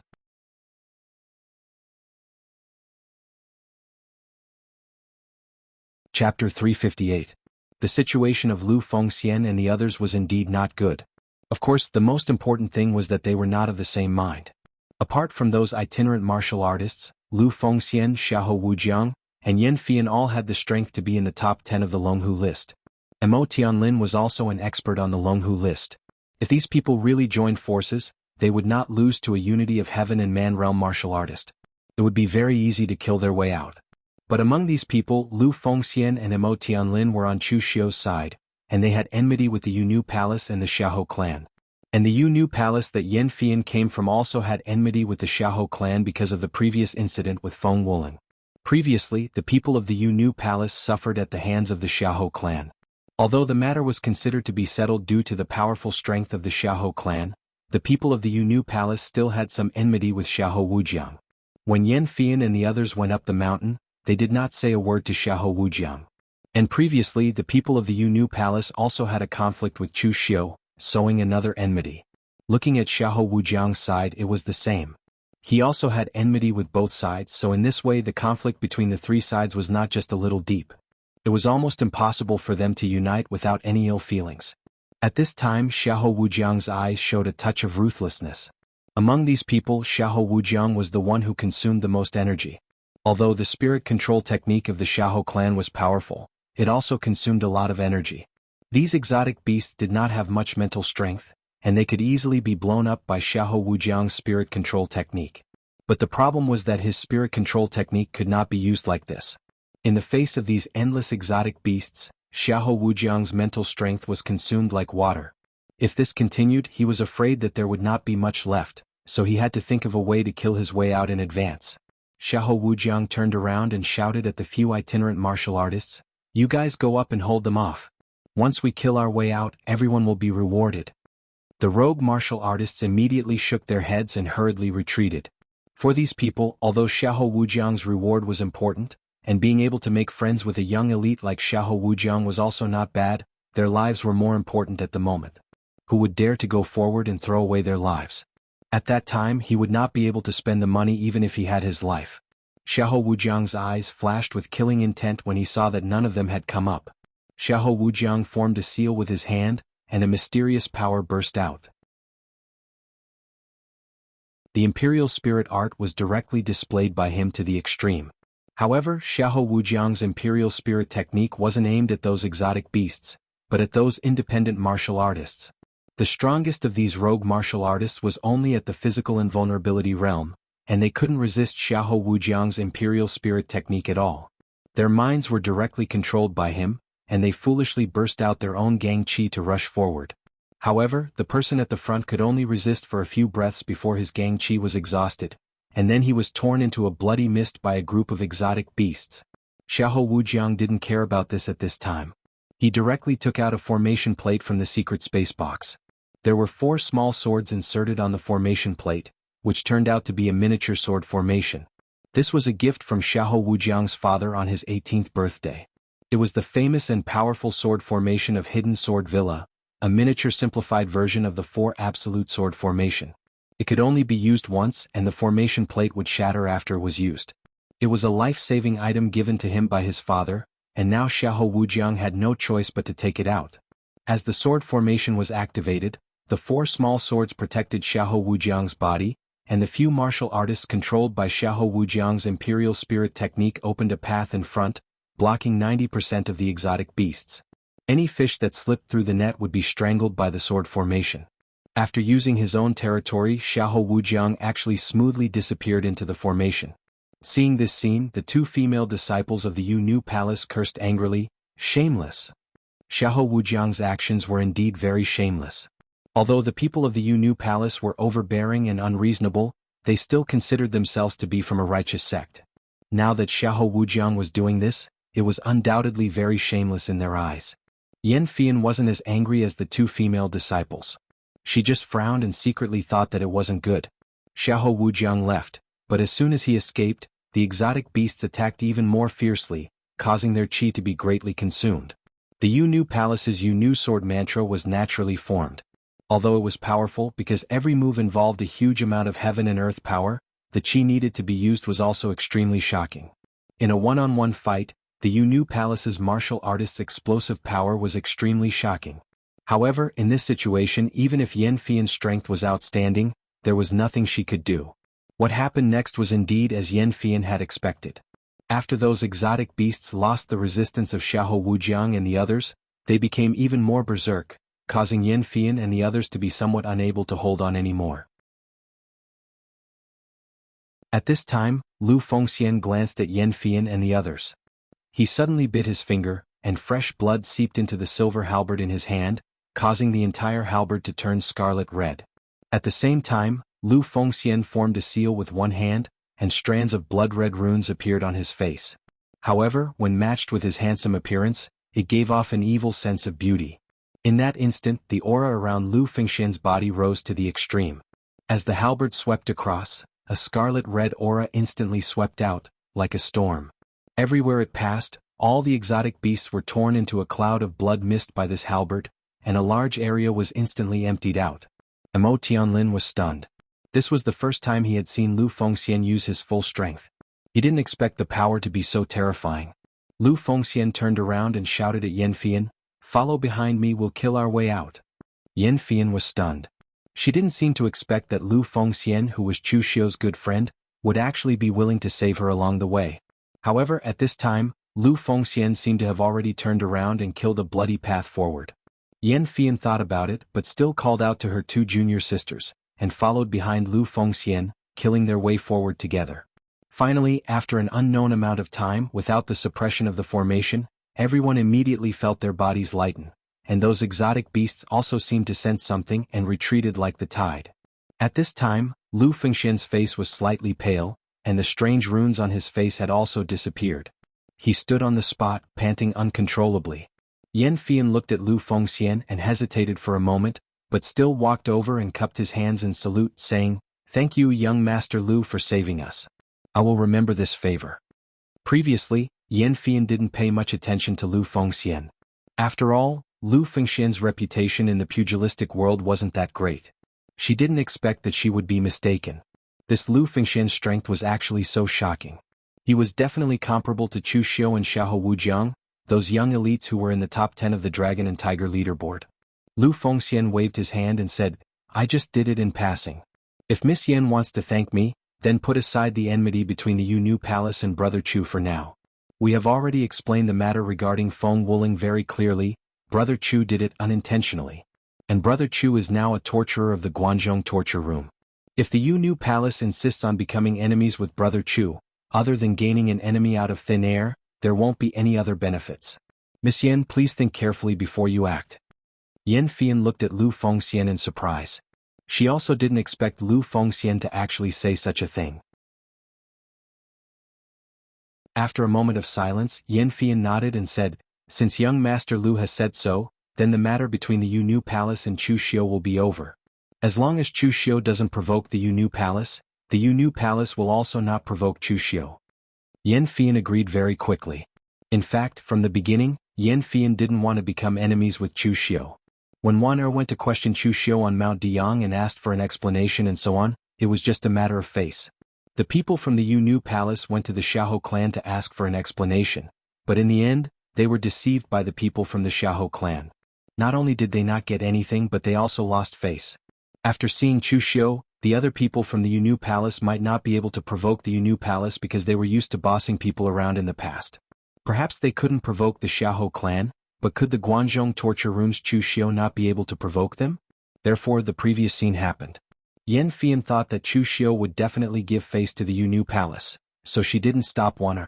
Just like what Mo Tianlin said, if Chu Xiu had been replaced with Lu Fengxian or him, they would have patiently explained to the people from the Yunnu Palace and given them enough face. Then they would definitely not have fought. But who would have thought that with a beauty in front of them, Chu Xiu's attitude was so unyielding, and the Yunnu Palace couldn't back down either. Thus, the enmity between the two sides was formed. But now that Lu Fengxian had saved the people from the Yunnu Palace, Yan Fian had to return this favor no matter what. It just so happened that she had a way out of this embarrassing situation. After all, after witnessing Chu Xiu's strength, Yan Fian also somewhat regretted not stopping Wana. Becoming enemies with such an opponent was not a good thing. After Yan Fian pulled her two junior sisters who were still somewhat unwilling away and left, Mo Tianlin asked doubtfully, "Brother Lu, you saved them just now to help Brother Chu resolve the enmity between him and the Yunnu Palace?" Lu Fengxian smiled, nodded and said, "That's right. Brother Chu's enmity with the Yunnu Palace is nothing more than a fight for face. It's not like the enmity with Xiahou Wujiang, where it's an irreconcilable enmity. Brother Chu has already offended enough people in the Jianghu. Although he doesn't mind having one more, it's undoubtedly better to have fewer. It just so happens that I have such an opportunity to help him resolve this not too serious enmity. This will also allow Brother Chu to relax a little in the Jianghu." After hearing Lu Fengxian's words, Mo Tianlin sighed. He finally understood why the cold and indifferent Xie Xiaolu held Lu Fengxian in such high esteem that he was even willing to give up his position as the successor of the World Alliance to Lu Fengxian. And the overbearing Chu Xiu was also a close friend of Lu Fengxian. Chu Xiu talked about benefits to others, but only talked about friendship with Lu Fengxian. Becoming friends with a person like Lu Fengxian, he would never let you suffer a loss. And no one could refuse to become friends with a person who would always think for you. Perhaps this was Lu Fengxian's charisma, an existence even more dazzling than his martial arts.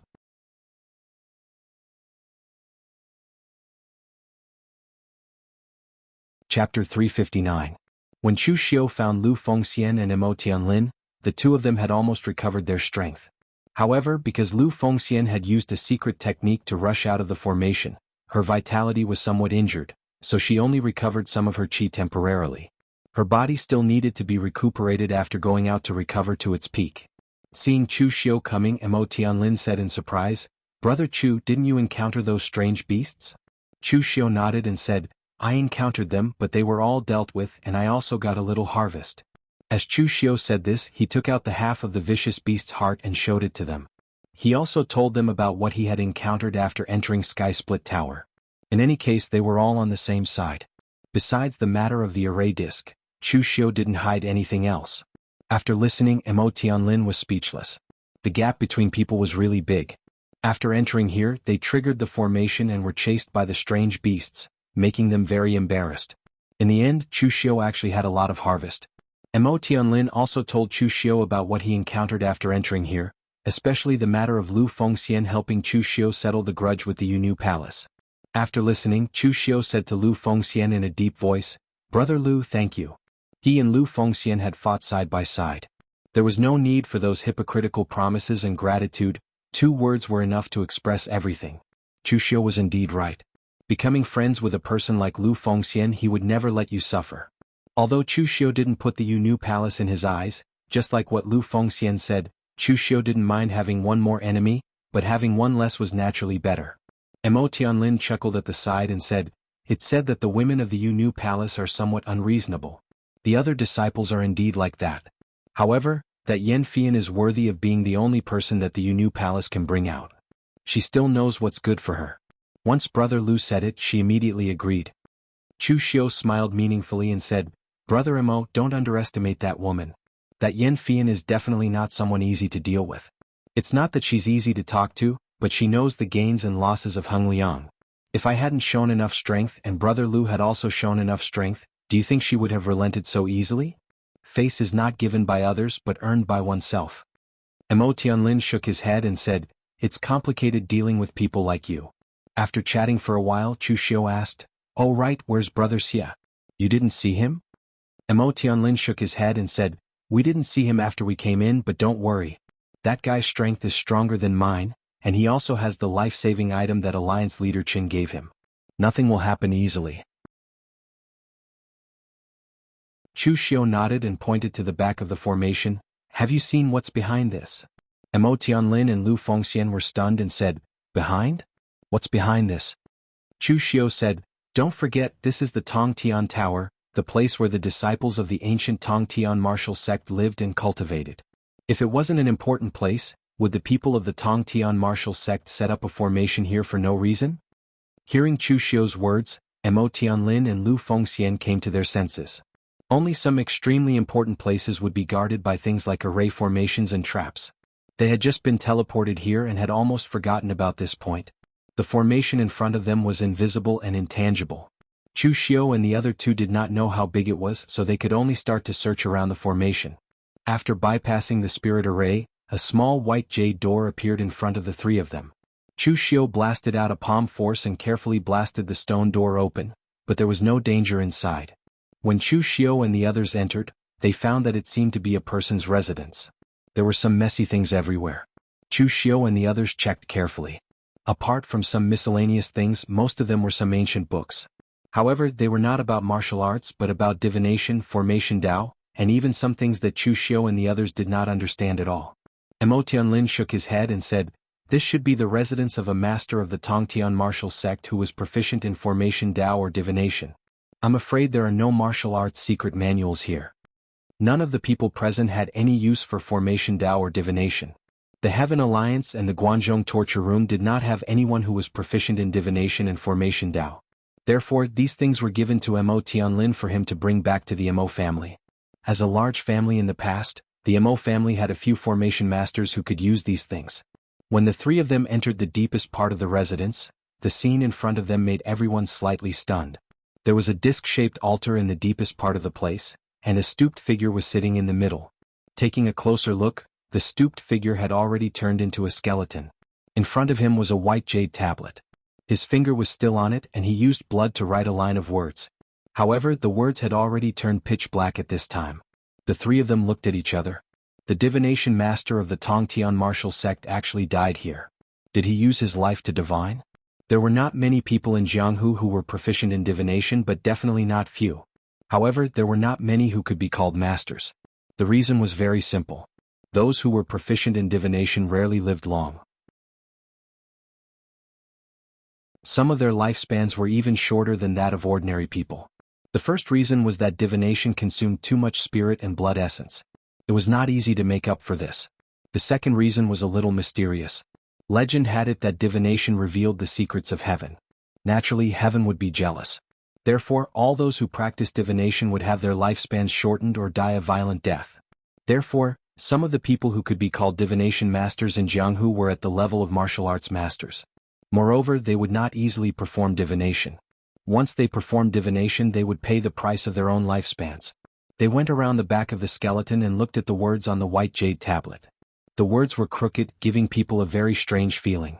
It was as if they were barely written with the last bit of strength. There were only 8 words. Heavens will not be defeated, Devil Lord will not die.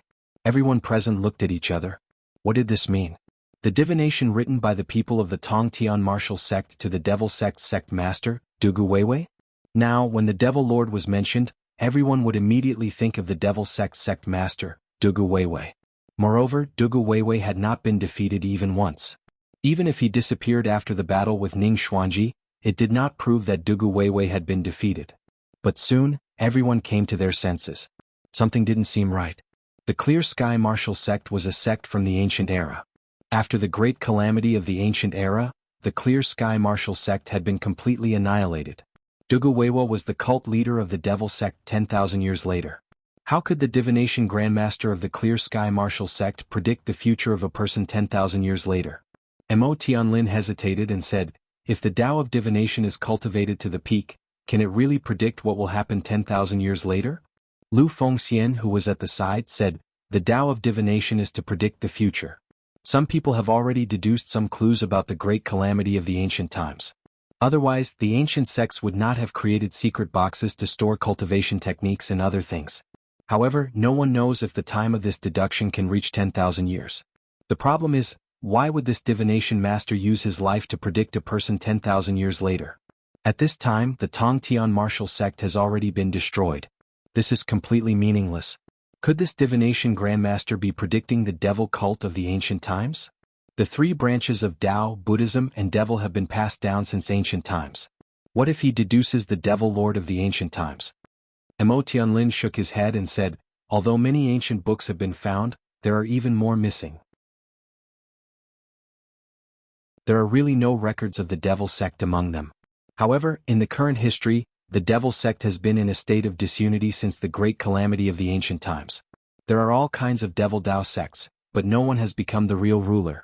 It was not until Dugu Weiwei took control of the Kunlun devil cult more than 1,000 years ago that all the devils in the world bowed their heads and became famous in the world. It was also then that the title of Devil Lord came into being. Legend has it that the peak of the Kunlun devil cult is still burning with the rootless sacred fire. The three devil weapons of the Kunlun devil cult were forged from the rootless sacred fire.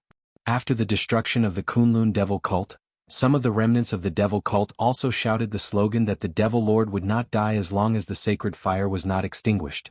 It is somewhat similar to the divination master's deduction of the undefeatable destiny and the devil lord. TSK the undefeatable destiny. This destiny is top-notch and domineering. I reckon that since the ancient times, apart from Dugu Weiwei, no one else in this world can shoulder this destiny. Mo Tianlin exclaimed in admiration. He didn't think much of it. They were all juniors in the Jianghu. The Kunlun devil cult had long been destroyed, so the devil lord's death had nothing to do with them. However, they felt that it was a pity that there was nothing good in this place. However, at this time Mo Tianlin felt that something was wrong. It was not that there was something wrong with the place, but that there was something wrong with Chu Xiu. From the moment he saw those words, Chu Xiu stared at them without saying a word, as if he was in a daze. Mo Tianlin nudged Chu Xiu and said in surprise, "Brother Chu, what did you find?" After being nudged by Mo Tianlin, Chu Xiu seemed to wake up. He shook his head slightly and said, "No, I just wanted to see if there was anything unusual about this handwriting." Chu Xiu lied. In fact, he was suddenly in a daze because the moment he looked at those words, his consciousness seemed to be pulled into those words and he could not extricate himself. Chu Xiu seemed to have seen something, but at the same time he did not see anything. Anyway, it was an extremely uncomfortable feeling. It was not until Mo Tianlin nudged him that Chu Xiu was freed from that state.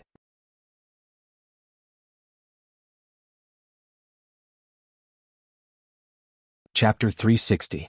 Chu Xiu was somewhat puzzled as to why he would fall into those words. The other two were normal, but why was he the only one who was like this? Could it be related to this body of his? After all, in the original plot, this body of his had become the cult master, so he was worthy of the title. However, even in the original storyline, there was still a huge gap between him, the demon lord, and Dugu Weiwei, who had nearly unified the pugilistic world with his demonic might. It could even be described as the difference between heaven and earth. Furthermore, it was almost impossible for a life providence like the invincible destiny to exist. Since ancient times, apart from Dugu Weiwei, Chu Xiu couldn't think of anyone else who could bear such a life providence. Everyone didn't discover anything and prepared to leave. At that moment, Chu Xiu held the white jade slate and said, "I'll keep this. It might be of some use in the future." After all, it was left behind by a divination master. The others didn't have any objections. This was an ordinary white jade slate. It was made of the same material as the Tower of Babel. If Chu Xiu wanted to collect it, they naturally wouldn't snatch it from Chu Xiu. After going back and forth, Mo Tianlin looked at the fog and said worriedly, "The fog here is so thick.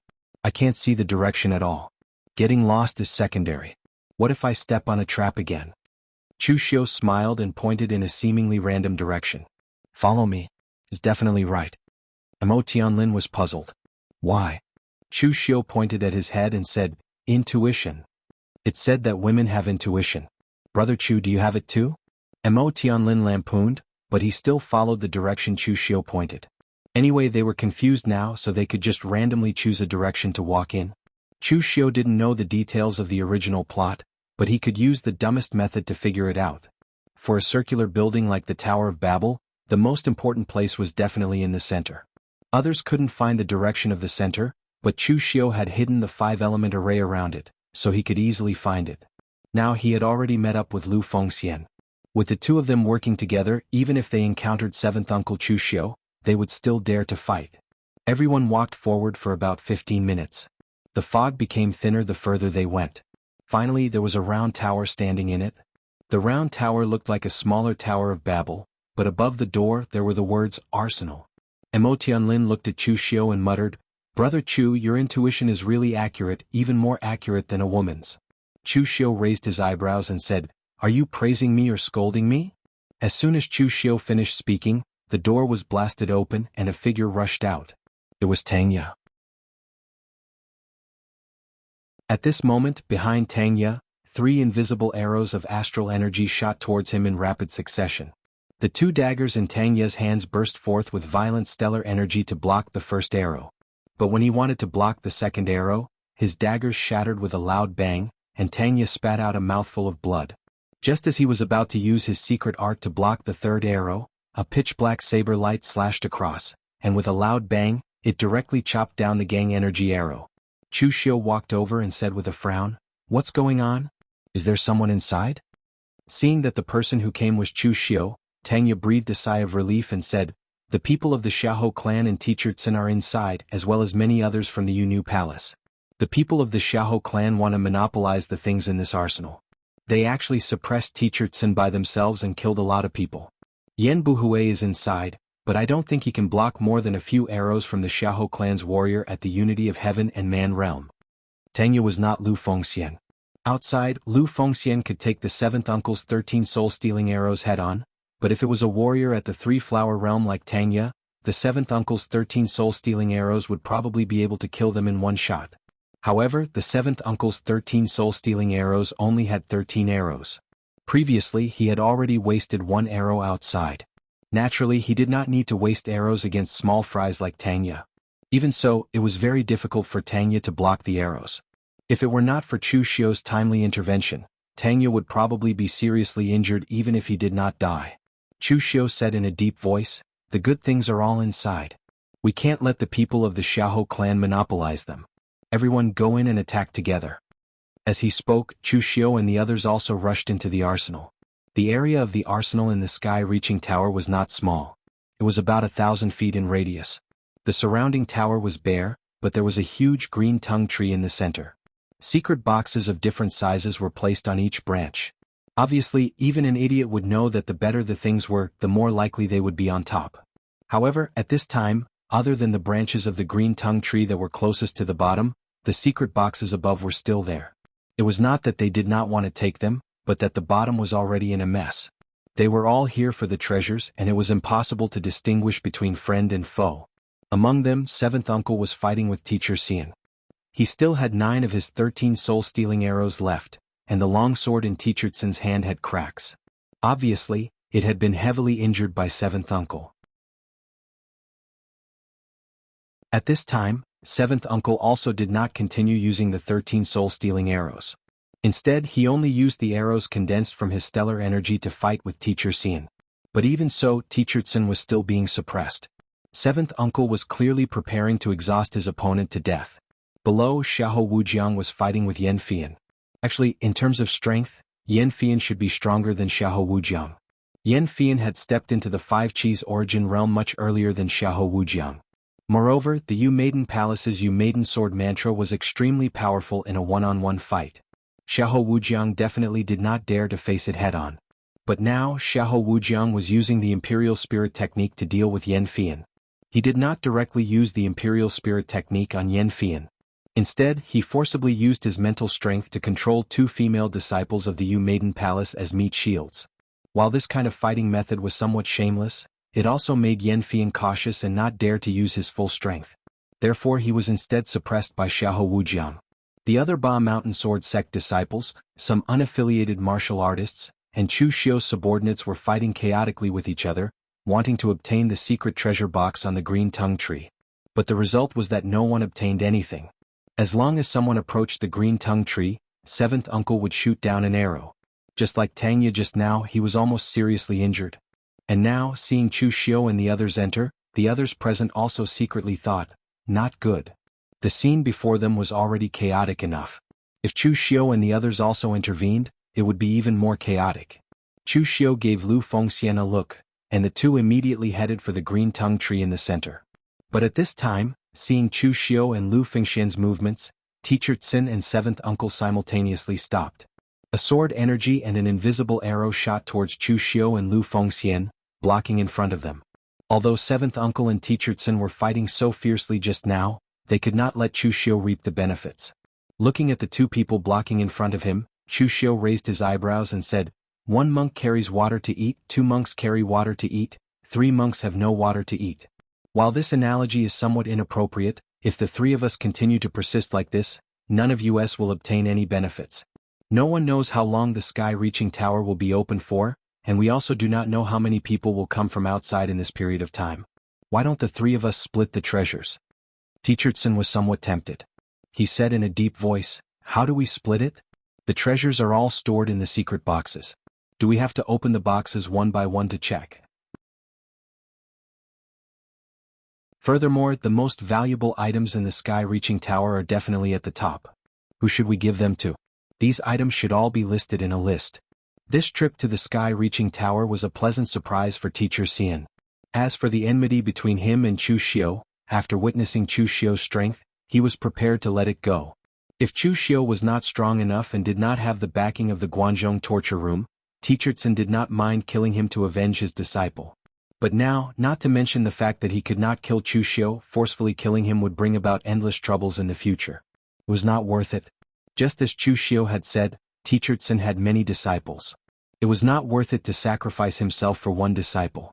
So, according to what Chu Xiu said, the 3 of them would split the treasures equally. As long as he did not lose out, Teacher Tsin was willing. At this time, when the group of wandering martial artists heard Chu Xiu's words, they were extremely anxious. If they were to engage in a chaotic battle right now, these wandering martial artists would have a chance to take advantage of the chaos to obtain some benefits. But if they waited until the 3 sides reached an agreement to split the treasures equally, they would not even be able to get the leftovers.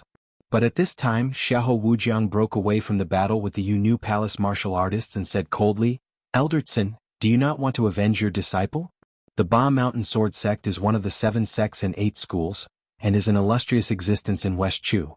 You, Teacher Tsin, can be considered a character in the West Chu martial arts world. If that disciple of yours knew that not only did his master not take revenge for him, he even cooperated with his enemy, I'm afraid he wouldn't be willing in the underworld." Teacher Tsin's face twitched. Although what Xiahou Wujiang had said was the truth, and what he had said was to provoke Teacher Tsin into attacking Chu Xiu, saying it in front of so many people still made Teacher Tsin lose face. Especially if today's matter was spread by the wandering martial artists present, Teacher Tsin was sure that the next day, there would be rumors in the martial world that he, Teacher Tsin, was afraid of Chu Xiu. His disciple had been killed by Chu Xiu, but in the end he did not even dare to fart in front of Chu Xiu, and even wanted to cooperate with him. The people in the martial world who spread rumors were always 30% true and 70% false. Only the heavens knew how his matter would be spread.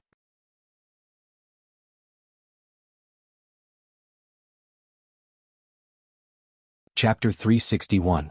Xiahou Wujiang's provocation caused Teacher Tsin, who had been tempted, to hesitate again.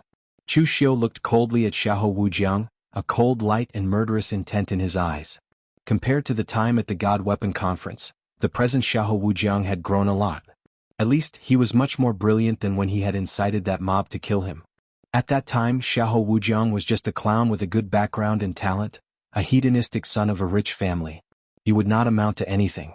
Just from the fact that he had offended Mo Tianlin, a descendant of one of the 9 great clans, for a woman, it could be seen that his actions were arrogant and childish. But now Xiahou Wujiang was enough to become Chu Xiu's enemy, and he had to take him seriously. Chu Xiu looked at Teacher Tsin in front of him and said coolly, "Elder Tsin, there is only one chance to enter the Tower of Babel. Do you want to return empty-handed?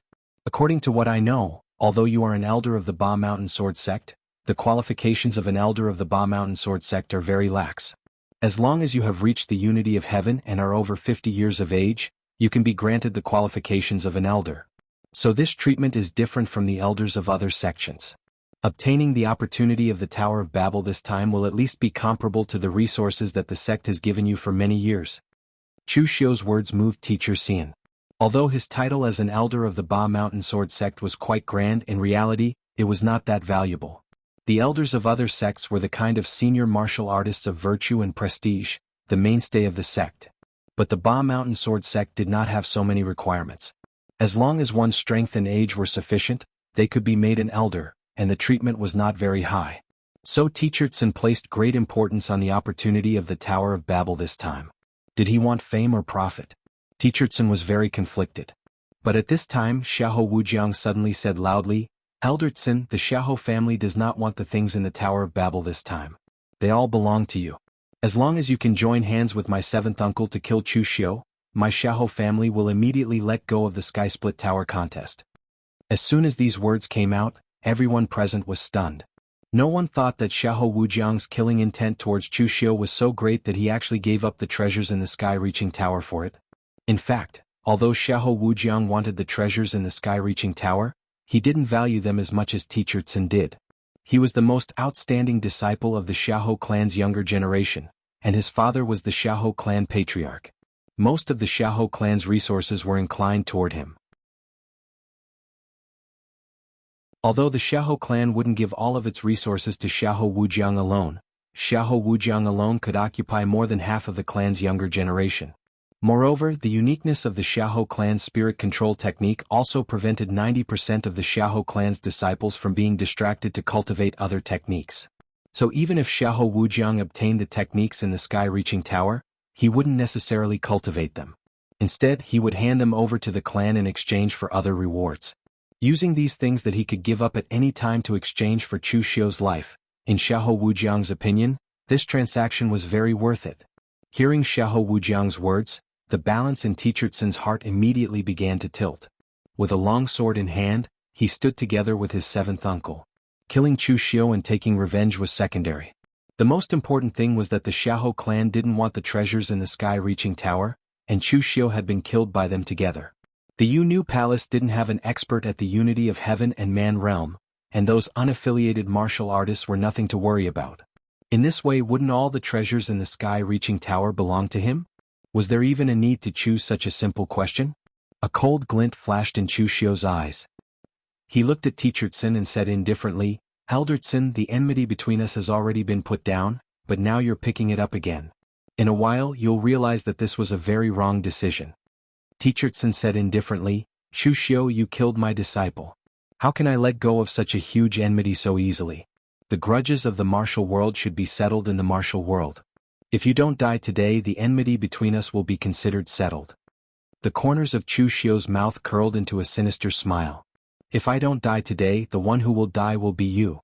For some reason, when Teachertson heard the killing intent in Chu Xiu's tone, he felt a chill in his heart.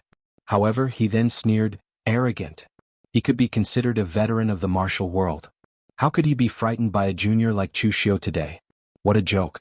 Seventh uncle, who was at the side, took out an arrow and knocked it on his giant bow. He said coldly, "Enough, don't talk nonsense with them. Quickly finish them off." As soon as he finished speaking, seventh uncle's arrow had already left the bow. Its speed was extremely fast, like a bolt of lightning.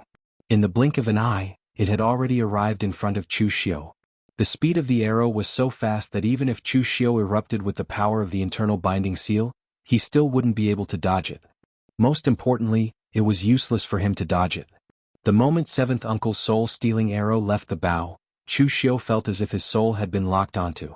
No matter where he fled to, the arrow would relentlessly pursue Chu Xiu. Therefore, Chu Xiu could only resist it head-on. The demonic saber was unsheathed, and the eerie demonic energy and blood energy combined. A powerful force suddenly erupted. The Avicii demonic saber slashed 3 times in a row. The first slash had already collapsed when it came into contact with the earth energy on the arrow. Although the second slash had successfully torn apart the earth energy, the saber light had already shattered. It was not until the third slash that Chu Xiu's heavenly demon dance collided with seventh uncle's arrow. Suddenly, an earth-shattering explosion was heard. The arrow shattered, and Chu Xiu's figure also took 3 steps back. Even his arm was a little numb. Staring at seventh uncle, Chu Xiu frowned. Seventh uncle was definitely the strongest among the unity of heaven and man martial artists he had encountered. He was second only to the heavenly sin branch leader and phaseless demon sects Mr. Lu, who were close to the martial Dao grandmaster level. Moreover, seventh uncle's 13 soul-stealing arrows were simply astonishing. He had only cultivated these 13 arrows his entire life, and this cultivation method was extremely extreme. However, each arrow represented the condensation of his entire body's strength. There were probably only a few people in the same realm who could completely block all 13 of his arrows. Just thinking about it made Chu Xiu feel that it would be troublesome to fight against such an enemy. At this moment, Seventh Uncle's surprise was no less than Chu Xiu's. He knew how powerful his 13 soul-stealing arrows were. Previously, when Lu Fengxian was able to block his arrow, it had already surprised Seventh Uncle. Now, Chu Xiu was also able to block his arrow so easily. Where did all these young talents come from? Even Seventh Uncle himself had to admit that even Xiahou Wujiang was inferior to Chu Xiu and Lu Fengxian. After Seventh Uncle attacked, Teacher Tsun no longer hesitated. The sword in his hand flashed with green and purple lightning, and he charged straight at Chu Xiu. However, Lu Fengxian, who was standing beside Chu Xiu, took the initiative to attack first. The halberd in his hand erupted with crimson moon divine light, and the halberd smashed down with great force. As he brandished it, he was like a demonic god, incomparably violent and ferocious. It formed a great contrast with his handsome appearance and gentle personality, and he was actually equally matched with Teacher Xian. At the same time, Mo Tianlin and the others were fighting with Xiahou Wujiang and the other Ba Mountain Sword Sect disciples. The entire scene could be said to be extremely chaotic. On the side of the Yu Palace, Wan'er said eagerly, "Senior sister, right now, everyone is attacking Chu Xiu. Why don't we also interfere?" Yin Fian frowned. "No, I already promised that Lu Fengxian. The grievances between the Yu Palace and Chu Xiu are settled. If I go back on my word, what will happen to the reputation of the Yu Palace? I know that you were angry at Chu Xiu for crushing your sword, but you need to change your temper and personality. The Yu Palace is no longer the Yu Palace of the past. Before, it was fine for you to do this, but now, not everyone in the Jianghu will give the Yu Palace face. They can fight their own battles. We will fight for the secret boxes in the armory. When we return to the Yu Palace, I will have someone make you another one." Hearing Yin Fian say this, Wan'er could only purse her lips and nod. Among the young disciples of the Yu Palace, Yin Fian's prestige was very high, even higher than some of the teachers of the Yu Palace. Of course, this was not just because of her strength, but because she truly cared for her junior apprentice sisters. She did not show any favoritism or form cliques. In the eyes of some of the teachers of the Yu Palace, Yin Fian was almost the successor to the next palace master of the Yu Palace. But it would not be easy for the Yu Palace to fight for the treasures in the armory. The independent martial artists and some martial artists from small sects were weak, but they had the advantage in numbers. There was also Yin Luohua, who was slightly weaker, but was a true unity of the world martial artist. Even though Yin Fian's strength was astounding, and the other martial artists of the Yu Palace were not weak, they could not easily take the treasures in the armory. The two sides were in another chaotic battle. And at this time, Seventh Uncle picked up another arrow. Stellar energy circulated, spiraling around the arrow like a storm. Seventh Uncle's 13 soul-stealing arrows only had 13 arrows. Previously, Lu Fengxian had blocked 1 arrow, and Chu Xiu had blocked 1 arrow. Against Teacher Tsun, Seventh Uncle had only used 3 arrows to completely suppress Teacher Xian. There were still 8 arrows left. Even if these 8 arrows could not kill Chu Xiu, they would definitely seriously injure Chu Xiu. A seriously injured Chu Xiu was nothing to worry about. Focusing, Seventh Uncle's eyes suddenly burst with a bright divine light. It was like a small sun giving people a dazzling feeling. The arrow left the bowstring, and the storm that lingered around the arrow grew larger and larger under the entanglement of the power of heaven and earth. By the time it reached in front of Chu Xiu, it had already turned into a storm tornado that was more than 30 meters wide. Its power was simply terrifying. Chu Xiu did not retreat but advanced instead. His hand formed a wisdom fist seal, and the stellar energy domain spread out, causing the storm to become extremely slow. It was slowly sliced apart by Chu Xiu's saber force, and finally the arrow was cut down. However, before Chu Xiu could even catch his breath, another sonic boom sounded. The second arrow had already arrived in front of Chu Xiu.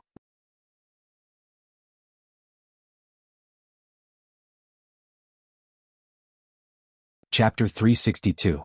Seventh Uncle's arrows were unsheathed, and he only had 8 arrows left. As long as these 8 arrows could severely injure Chu Xiu, he wouldn't be able to walk out of the Tongtian Tower. The first arrow had just been blocked by Chu Xiu's wisdom fist seal, but the second arrow had already arrived in front of him. If the first arrow's storm was a violent force, then the second arrow's sharpness was unparalleled. As the arrow approached him, Chu Xiu could already feel the strong pressure coming towards him. The sharp, bone-piercing force seemed to be able to pierce through Chu Xiu. With a loud shout, Chu Xiu directly formed the great Vajra wheel seal and blasted it forward. His hands formed seals, and one seal after another landed. In the blink of an eye, he had actually blasted out more than 10 great Vajra wheel seals. Every style of the fast and slow 9 words formula consumed a lot of inner energy. As the first seal that Chu Xiu had mastered, the great Vajra wheel seal was not weak. However, compared to other seal techniques, its consumption of inner energy was considered low. Therefore, this martial art technique was also used by Chu Xiu with exceptional proficiency. However, now that Chu Xiu had blasted out more than 10 seal techniques in the blink of an eye, it consumed an abnormally large amount of inner energy for Chu Xiu. In the end, the arrow was forcefully shattered by Chu Xiu, but a trace of blood seeped out from the webbing between his thumb and index finger. Even his arms were trembling slightly. Looking at seventh uncle, Chu Xiu frowned. This was only the second arrow, and seventh uncle still had 6 arrows left. It was unknown whether he could completely block this arrow.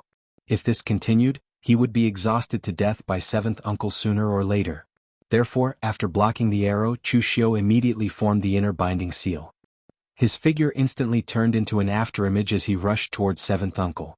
Right now, Chu Xiu only had one chance, and that was to engage in close combat with his seventh uncle.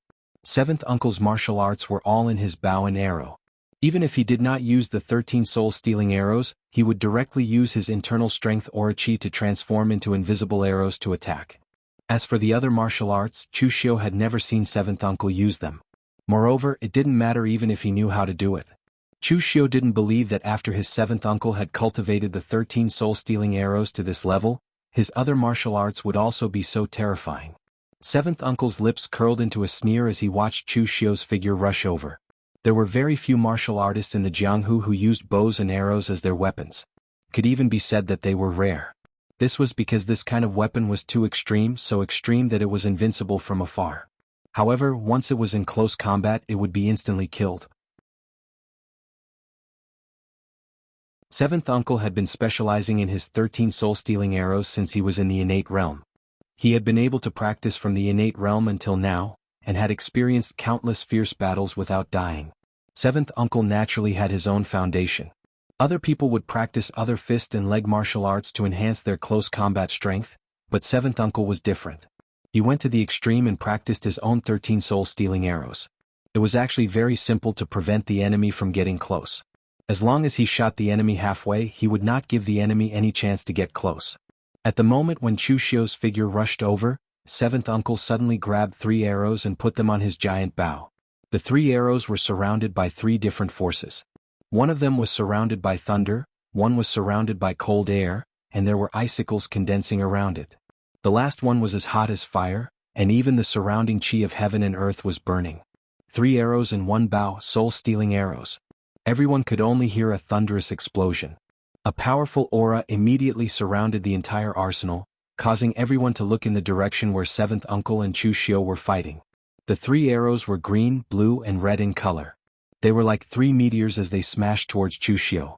The powerful aura they exuded caused everyone's expression to change. Even Teachertsen was no exception. Previously, when seventh uncle and Teachertsen were fighting, although he was suppressing Teachertsen, seventh uncle did not have the intention to kill Teachertsen. After all, it was just an ordinary fight for treasures. The Xiahou clan did not have any enmity with the Ba Mountain Sword sect. It was fine to defeat the other party, but there was no need to kill him.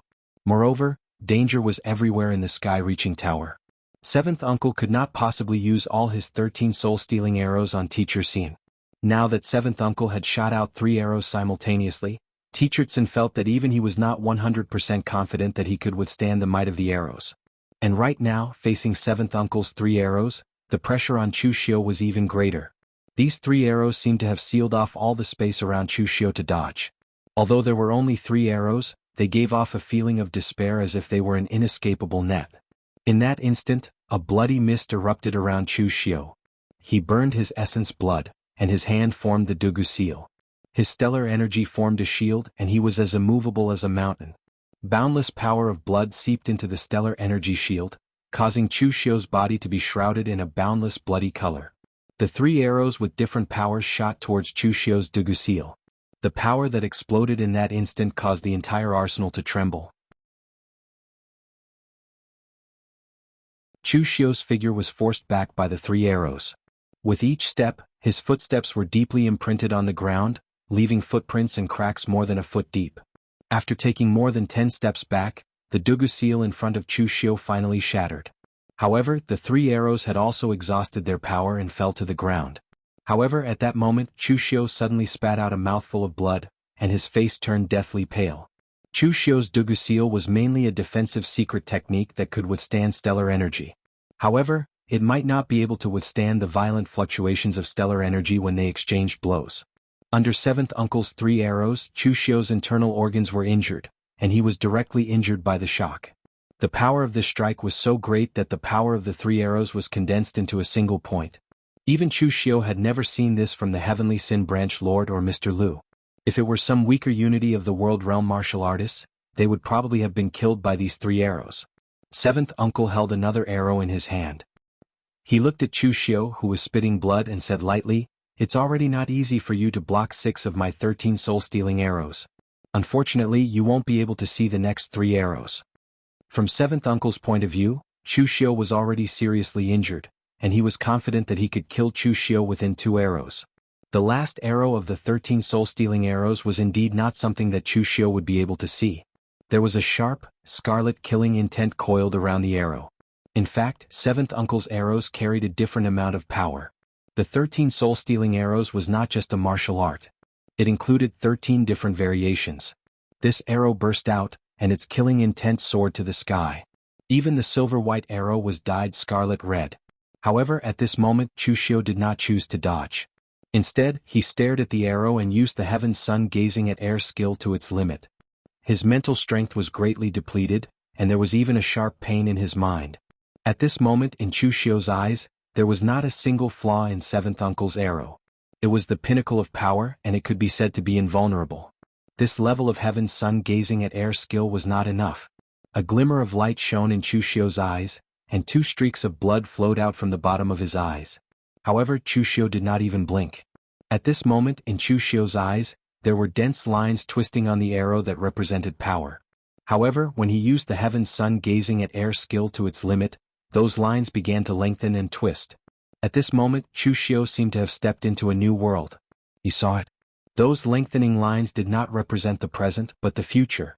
It was the path of 7th Uncle's arrow. The Heaven's Sun gazing at air skill's power was restrained, and ordinary people would not be able to see through Chu Xiu's abnormality. In the eyes of the crowd, after 7th Uncle shot this arrow, Chu Xiu stood there foolishly, as if he had given up resisting and was ready to die. Lu Fengxian, who was fighting with Tichertsen, widened her eyes. She wanted to save Chu Xiu, but she was firmly entangled by Tichertsen and could not escape.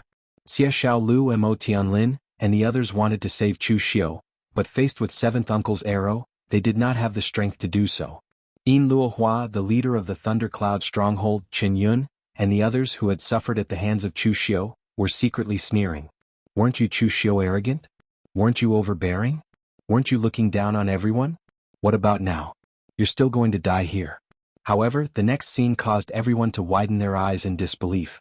7th Uncle's arrow was less than 10 feet away from Chu Xiu, but Chu Xiu suddenly stepped 3 feet in one direction. It was at this distance of 3 feet that the arrow narrowly brushed past Chu Xiu. Even the astral energy on the arrow barely brushed past Chu Xiu's protective astral energy.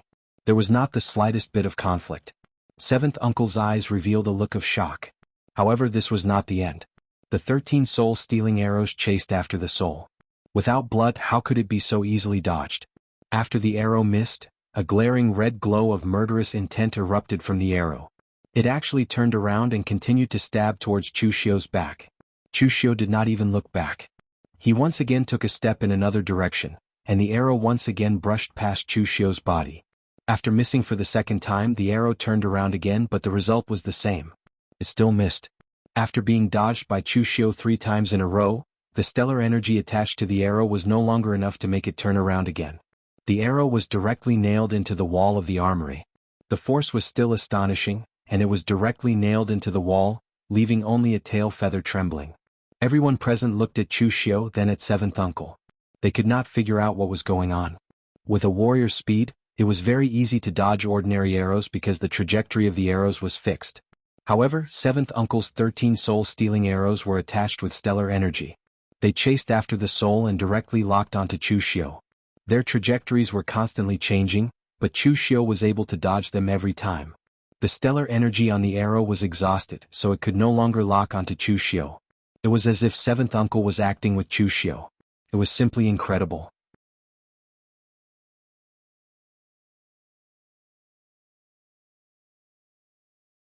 Chapter 363. The Heaven's Sun's gazing at air technique could be said to be the most difficult technique that Chu Xiu had ever cultivated. He had no clue at all. The last time Chu Xiu faced Feng Wuling, who was at the oneness of heaven and man realm, when he was at the three-flower realm at one's prominence. It could be said that he had only managed to cultivate the Heaven's Sun's gazing at air technique to the entry level under great pressure. After that, Chu Xiu had studied the Heaven's Sun's gazing at air technique when he was in seclusion or when he had nothing to do. However, he had no clue at all. It wasn't until now, when Chu Xiu was fighting with the seventh uncle and under the great pressure of the 13 soul-stealing arrows, that the Heaven's Sun's gazing at air technique had finally broken through to the entry level. He could now initially display the powerful power of the Heaven's gazing at air technique. Heaven's gazing at air, killing while talking. The Heaven's Sun's gazing at air technique had never been used to find the opponent's flaws. Instead, it was used to predict the trajectory of the opponent's attack. A single leaf could tell autumn by understanding all of the opponent's attacks and killing while talking. The entry-level Heaven's Sun's gazing at air technique could not reach such a terrifying level. However, Chu Xiu was already able to see the trajectory of the seventh uncle's attack and dodge the arrow before it reached him. No matter how the seventh uncle changed the direction of the arrow, it was useless. Everything was within Chu Xiu's expectations. It could be said that the Heaven's Sun's gazing at air technique had the greatest restraining effect on a warrior like the seventh uncle. Of course, the way to break the Heaven's gazing at air technique was very simple. The seventh uncle's arrow had reached an extreme speed. Even if Chu Xiu saw the trajectory of the arrow, he would not be able to dodge it. Unfortunately, the seventh uncle was not fast enough and Chu Xiu was not slow either. The Heaven's Sun's gazing at air technique was originally only a supplementary technique. The stronger one was, the greater the power that the Heaven's Sun's gazing at air technique could create. On the other hand, no matter how many things Chu Xiu saw, it was useless because he had no ability to block or dodge these attacks. At this moment, the seventh uncle gritted his teeth as he looked at Chu Xiu, and his eyes were filled with disbelief. It was not that no one could resist his 13 soul-stealing arrows. In fact, the way to resist the 13 soul-stealing arrows was very simple. Just like what Chu Xiu had done before, he could directly use his own strength to resist the arrows and destroy all the Gangqi on the arrows. But the problem was that seventh uncle never expected that someone would be able to dodge his arrows in such a situation. Chu Xiu's speed didn't change, but it was as if he had discussed it with Chu Xiu. It just so happened that the power of his arrow had reached a limit, and he couldn't dodge after changing directions. Even the range of his stellar energy had been calculated by Chu Xiu. Wherever the arrow passed, it didn't cause any damage to Chu Xiu. Then what exactly was going on? If it wasn't Chu Xiu's speed that was too fast, could it be that his arrows were too slow? Seeing that Chu Xiu's figure was quickly approaching, seventh uncle had no time to think. He still had 2 arrows in his hand. He stood still, drew his bow, nocked an arrow and shot. This series of actions was like an afterimage and the speed was extremely fast. The arrow was almost in front of Chu Xiu the moment it left the bowstring. However, the sharp-eyed people present could already see that Chu Xiu had already moved the moment seventh uncle drew his bow and nocked an arrow. The moment he moved his feet, the arrow had already streaked past him. This kind of prediction was simply terrifying. This arrow was the same as the previous one. It went back and forth twice but it still couldn't hurt Chu Xiu. The power on the arrow had been exhausted, and it was nailed to the wall. Seeing that Chu Xiu's figure was getting closer and closer, seventh uncle aimed his last arrow at Chu Xiu. However, this arrow didn't leave the bowstring, and cold sweat was already rolling down seventh uncle's head. It wasn't that seventh uncle didn't want to shoot this arrow, but that even if he shot it, he wouldn't be able to hurt Chu Xiu. He simply didn't know how to break out of Chu Xiu's current strange state. Before the arrow left the bowstring, seventh uncle directly yelled at Xiahou Wujiang, "Young master, run." Seventh uncle wasn't seriously injured, but he knew that once Chu Xiu got close to him, 90% of his martial arts would be crippled. At that time Xiahou Wujiang would also be in danger. Xiahou Wujiang, who was fighting with Mo Tianlin and the others, saw the situation on Seventh Uncle's side. He gritted his teeth, and his eyes revealed a look of unwillingness. Xiahou Wujiang was really unwilling. He finally had such a good opportunity, but in the end he still couldn't kill Chu Xiu. This even made Xiahou Wujiang doubt whether this Chu Xiu was really his nemesis in life. At the God Weapon Conference, he originally wanted to humiliate Mo Tianlin, but the result was that Chu Xiu's interference was unsettled, and his ranking on the Longhu list fell. Later he wanted to instigate the martial artists of Eastern Qi to kill Chu Xiu, but the result was that Chu Xiu's fame spread all over the world, and his reputation plummeted. He was ridiculed by others. This time Xiahou Wujiang thought that he had acted decisively enough. He decisively gave up the treasures in the sky-reaching tower in exchange for joining forces with Teacher Tsun to kill Chu Xiu. In the end, Chu Xiu still turned the tables. Xiahou Wujiang really couldn't understand why this was happening. However, the current situation didn't give Xiahou Wujiang the time to ask why, and he didn't have time to delay. Golden light erupted from his body, and his powerful mental energy directly shook Missouri Tianlin and the others back. Xiahou Wujiang's figure immediately fled. A hint of killing intent appeared in Chu Xiu's eyes. He looked at Seventh Uncle and sneered. Xiahou Wujiang is very decisive in escaping. You told him to escape and he fled. He doesn't care about your life or death at all. Seventh Uncle's last arrow was always aimed at Chu Xiu. He knew that his arrow would most likely miss, so he only shot this arrow in case Chu Xiu abandoned him to chase after Xiahou Wujiang. Hearing this, Seventh Uncle said indifferently, "My life was given by the family head. In this life I will go through fire and water for the Xiahou family. As long as young master escapes, I won't disappoint the family head for saving my life. Moreover, although I don't know what method you used to avoid my 13 deadly arrows, do you really think that I don't know anything else besides the bow and arrow? Young master won't die and you can't kill me either." Chu Xiu formed the internal binding seal, and his figure appeared in front of Seventh Uncle in an instant. He slashed out with the demonic saber in his hand, and the demonic saber light instantly enveloped Seventh Uncle. "Since you're so confident, then I'll send you on your way today." Seeing the surging demonic saber light in front of him, Seventh Uncle's eyes revealed a hint of ruthlessness. He didn't shoot his last arrow. Seventh Uncle pressed the giant bow in his hand, and a series of mechanical sounds appeared. In the blink of an eye, the giant bow turned into a short spear, and the arrow was the tip of the spear. His giant bow was called Xuanji, and it was forged according to the ancient Qianji sect's divine weapon, the Xuanji transformation. According to legend, the ancient divine weapon, the Xuanji transformation, could change its form at will, and it could evolve into 18 kinds of weapons. It was very agile. Seventh Uncle's Xuanji transformation was a replica, and it only had 3 forms. Normally, it was just an iron box that was convenient to carry around. Its main body was the arrow and the bow, and when it was in close combat, the giant bow could be used as a short stick or a short spear. However, Seventh Uncle had never used the last form because he had almost never been forced into such a desperate situation. The spear light swept out, and Seventh Uncle struggled to resist Chu Xiu's demonic saber light. Seventh Uncle didn't lie. He did no other things besides the bow, and his spear skills were proof. Unfortunately, compared to his amazing 13 soul-stealing arrows, his spear skills were too mediocre. It was so mediocre that one couldn't bear to look at it. Without the 13 soul-stealing arrows, it was difficult for Seventh Uncle to exert even 90% of his strength.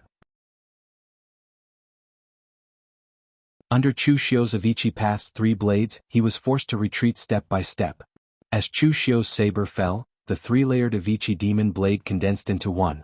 With a loud bang, Seventh Uncle was directly hit, and he was sent flying while vomiting blood. Seeing Chu Xiu's figure once again holding a saber, Seventh Uncle couldn't help but secretly curse him as a monster. His previous arrows had already seriously injured Chu Xiu, and his internal organs were already injured. Yet he was still able to erupt with such a level of power. If this wasn't a monster, what was? In fact, Seventh Uncle had underestimated Chu Xiu. With the glazed golden thread goo and the internal lion seal suppressing his injuries, Chu Xiu's internal organs were indeed injured, but his injuries weren't as serious as Seventh Uncle had imagined. He still had the strength to fight. On the other hand, Seventh Uncle's 13 soul-snatching arrows had consumed a lot of his gang energy and inner force. Coupled with his mediocre spear technique, he was completely suppressed when he fought with Chu Xiu. He had already been bombarded to the point of vomiting blood. Seeing that he could no longer resist, seventh uncle estimated that Xiahou Wujiang would be able to escape from heaven-reaching tower. When Chu Xiu's body shone with demonic aura and slashed again, the short spear in his hand suddenly changed. It split into two, revealing the bowstring in the middle. It directly cut through the stellar energy and enveloped the heavenly demon dance in Chu Xiu's hand. The two parts of the spear body began to disintegrate, turning into countless hidden weapons that covered the sky and earth, rushing towards Chu Xiu. Although heaven's sun gazing at air did not consume internal strength, it consumed an abnormally large amount of mental strength. Thus, Chu Xiu could not maintain the state of heaven's sun gazing at air all the time. Thus, seventh uncle's move was something that Chu Xiu did not expect. Similarly, this was seventh uncle's trump card. It could not be considered a transformation, and could only be said to be a last-ditch effort to abandon his weapon. With the bowstring wrapped around the heavenly demon dance, and the hidden weapons that came swarming towards him, Chu Xiu had no choice but to temporarily abandon his saber and use the Dugu seal to defend himself. By the time he blocked all these hidden weapons, seventh uncle had already burst out with his fastest speed and escaped out of the arsenal. Chu Xiu took a step forward and arrived first despite moving later. His speed was almost extremely fast, and he blasted out the annihilating heaven and earth obliterating oblivion killing fist. When the fist force landed, the killing intent had already blasted into seventh uncle's back, causing him to immediately spit out a mouthful of blood mixed with fragments of his internal organs. In the blink of an eye, his fist turned into a palm, and the annihilating heaven and earth obliterating great purple sun palm fell. Immediately the evil purple sun demonic flame entered his body, causing seventh uncle to spit out another mouthful of blood that was stained with purplish-black demonic aura. However, seventh uncle's desire to live was really strong to the extreme. After being hit by Chu Xiu's fist and palm, he forcibly received the entire force. Using this force, his figure directly leaped out of the arsenal and disappeared into the fog.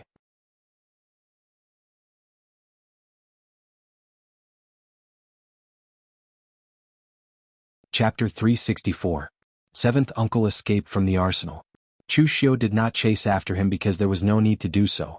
If there were no accidents, seventh uncle should not be able to survive.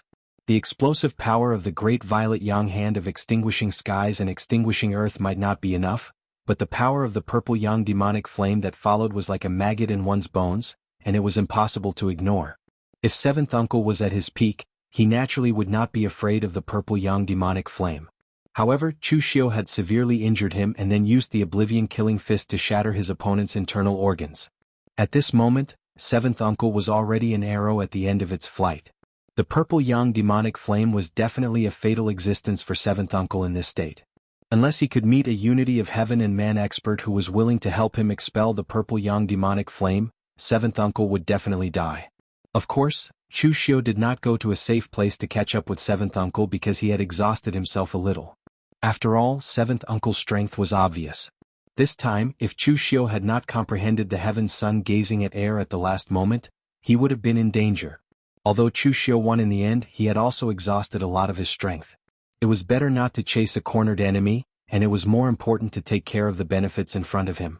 At this moment, Teacherson was dumbfounded as he looked at Chu Xiu. He did not expect that Chu Xiu would actually win.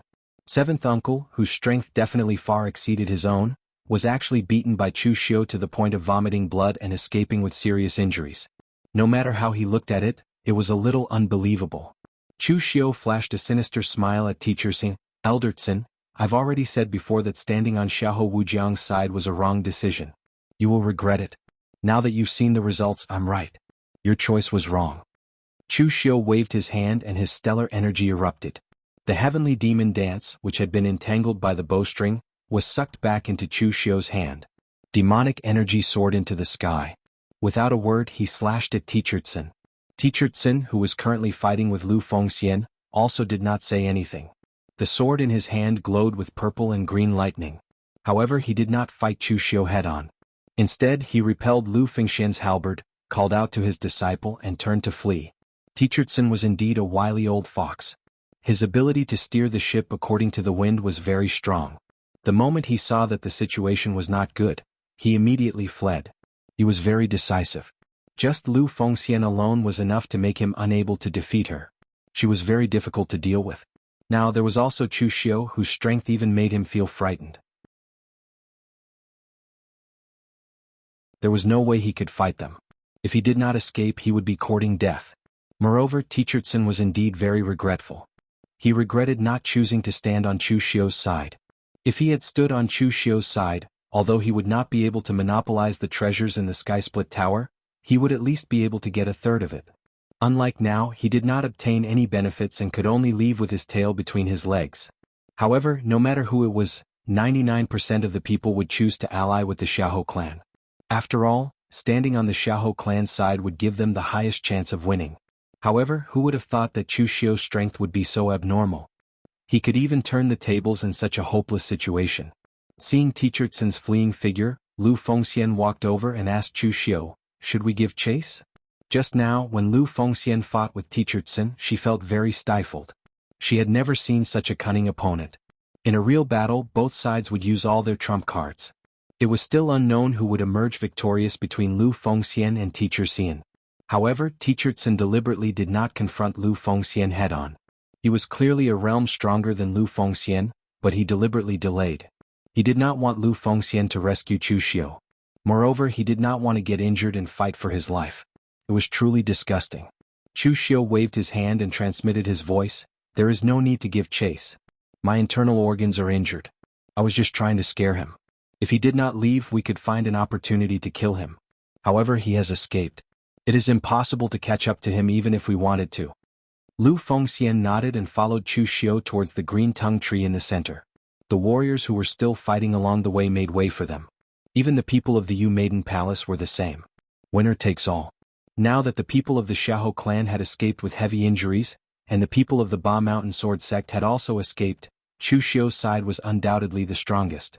While there were a few warriors at the unity of heaven and man and 5 energies returning to the origin among the wandering warriors, their strength could not compare to Seventh Uncle. The gap between people of the same realm was very large. At least, if it was someone like Yin Luohua, he would not even have the confidence to block 3 arrows from Seventh Uncle. Just at this moment, the entire Sky-Split Tower felt like it was shaking. Chu Xiu's expression suddenly changed and he hurriedly said, "Hurry up and snatch the secret boxes in the armory. Just pick the ones at the top. Take as many as you can." The vibrations from the Tower of Tong Tian meant that the Tower of Tong Tian was about to sink back into the ground. If they did not leave now, they would not be able to leave in the future. The secret box at the top of the green tree was in Chu Xiu's hand. This time, Chu Xiu had put in the most effort in the Tower of Tong Tian. Lu Fengxian and the others silently agreed that it was normal for Chu Xiu to take the most. The others did not dare to fight with Chu Xiu. So after Chu Xiu took the secret box at the top and a dozen other boxes at the front, he immediately called for everyone to turn and leave. Lu Fengxian and the others had taken most of the boxes and did not linger. Chu Xiu and the others did not touch the boxes in the middle and lower parts, giving the wandering warriors a chance. As the Tower of Tong Tian shook more and more, these people showed no signs of leaving. Chu Xiu did not have the good intention to remind these people. Moreover, even if Chu Xiu did, it would be useless. In front of benefits, there were only a few who could control their greed. Chu Xiu was sure that if he were to remind them, they would definitely think that he wanted to monopolize these things, and that was why he was threatening them. After Chu Xiu and the others left the Tower of Tong Tian, the entire Tower of Tong Tian began to shake and sink. A portion of the warriors who escaped with Chu Xiu had a look of lingering fear. If they hadn't left just now, they would have been the ones buried under the ground. The Tower of Tong Tian had completely sunk into the ground. The people of the Yu Nu Palace immediately left after obtaining some benefits. The others did the same. Chu Xiu looked at Lu Fengxian and the others and asked, "Brother Lu, do you have anything to do next?" Mo Tianlin said, "I didn't have anything to do before. Brother Xier and Brother Lu came to find me, so we wanted to come to the pass and meet up with Brother Chu. But now that Brother Chu is injured, I have to bring the things and information I obtained from the Tower of Tong Tian back to the Mo family, so I won't disturb Brother Chu any longer." Xie Xiao Lu and Lu Fengxian nodded. Although Chu Xiu looked fine, everyone knew that Chu Xiu's current situation was not good. This was not the time to chat. Lu Fengxian also said, "I've been in West Chu for a while, I'm going back to my Northern Yen home to take a look." In the past, Lu Fengxian was forced out of Northern Yen because he and Chu Xiu stole Nye Donglio's opportunity and were forced out of Northern Yen by the Morgue village. Now that Lu Fengxian's strength had greatly increased, he had the 5 Qis returning to the origin realm, and his battle strength was comparable to experts at the Unity of the World realm. If he returned to northern Yen now, he would not need to fear the Morgue village. Unless a martial arts grandmaster like Nie Rinlong personally took action, Lu Fengxian was confident he could escape. Moreover, Nie Rinlong did not have nothing better to do.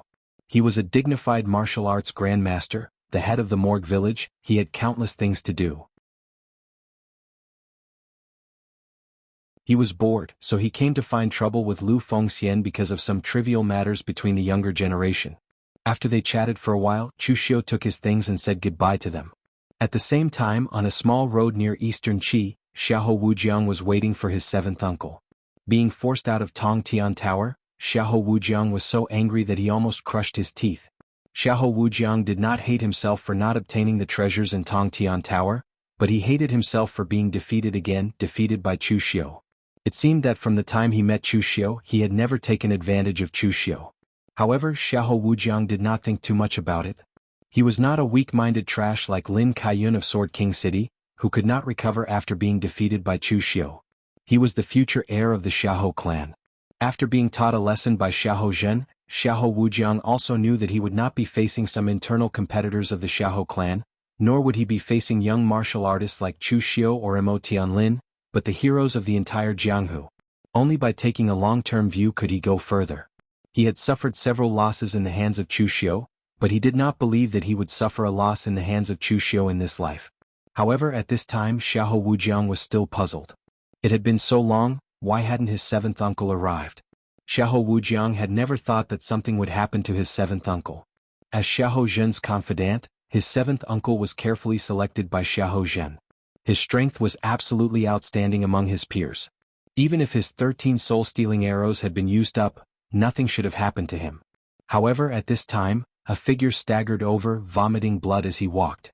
Xiahou Wujiang fixed his eyes on the figure and saw that it was his seventh uncle, but at this time, his appearance was extremely miserable. His seventh uncle's face no longer had the slightest trace of blood, and he was as pale as a piece of paper.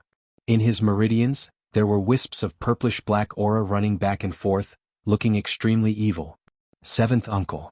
Xiahou Wujiang immediately took out an elixir and wanted to stuff it into his seventh uncle's mouth, but he was stopped by a wave of his hand. Seventh uncle smiled bitterly and pointed to his back. The clothes there had been shattered, and there was a purplish-black palm print on his back that had sunk deep into his skin and flesh. It was abnormally terrifying. Seventh uncle struggled and said, "Young master, don't waste your strength. It's useless. Chu Xiu's palm force is insidious and powerful. Unless there is another martial artist who is also at the unity of heaven and man realm, no one can save me. I'm afraid I can't make it this time. Young master, please listen to me. If there is no clan head's full support, don't touch Chu Xiu for the time being. Only when you are 100% sure that you can completely kill Chu Xiu can you make a move." After saying that, seventh uncle seemed to have overexerted himself. The purple sun devil flame in his body suddenly flourished and completely swallowed his heart meridians, causing him to vomit a mouthful of purplish-black blood. He was completely lifeless. Seventh uncle.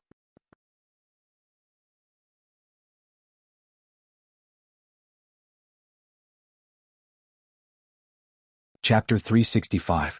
Looking at seventh uncle's corpse, Xiahou Wujiang's eyes flickered with boundless hatred and sorrow. When Chu Xiu killed Chan, Xiahou Wujiang only had hatred and anger. In fact, the hatred was not the most, anger was the majority. He was angry that Chu Xiu had killed his woman, not that Chu Xiu had killed his woman. Because Xiahou Wujiang had many women and Chan was not the only one. Chan's death could make him angry, but it would not make him sad. But now, seventh uncle's death made Xiahou Wujiang's hatred rise to the sky. At the same time he was also very sad because seventh uncle watched him grow up.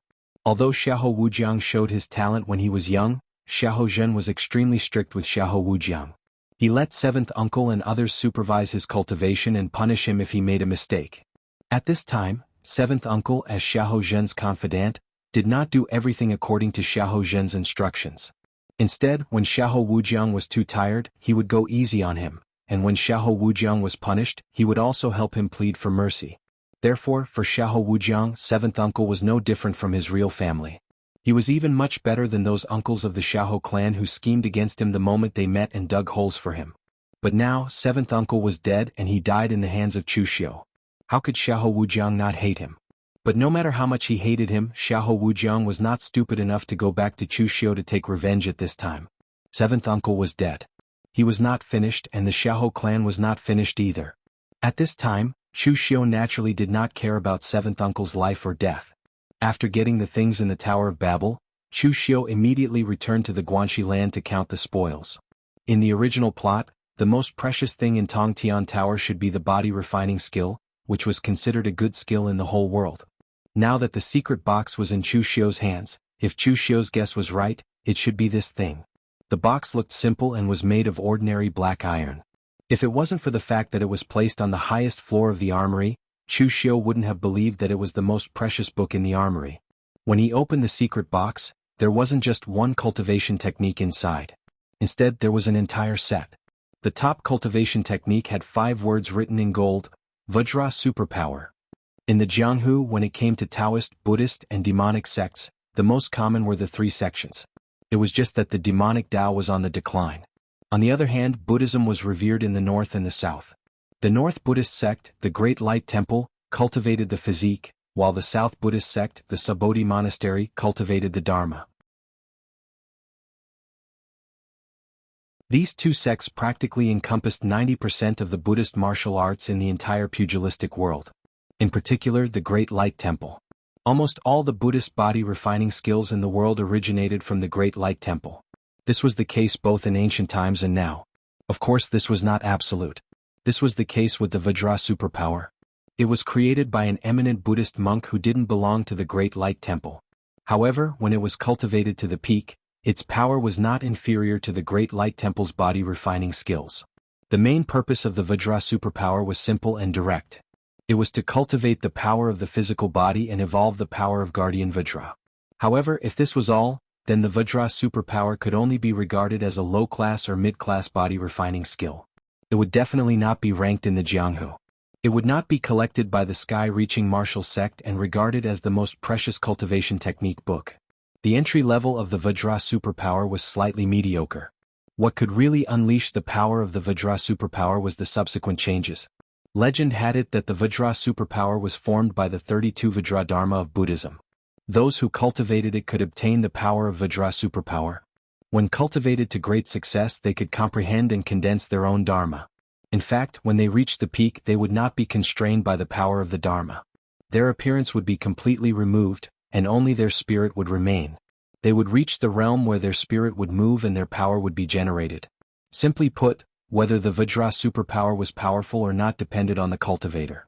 In fact, the Dharma that every cultivator could cultivate was different. Naturally, the power would be different as well. The Vajra superpower book was so thick.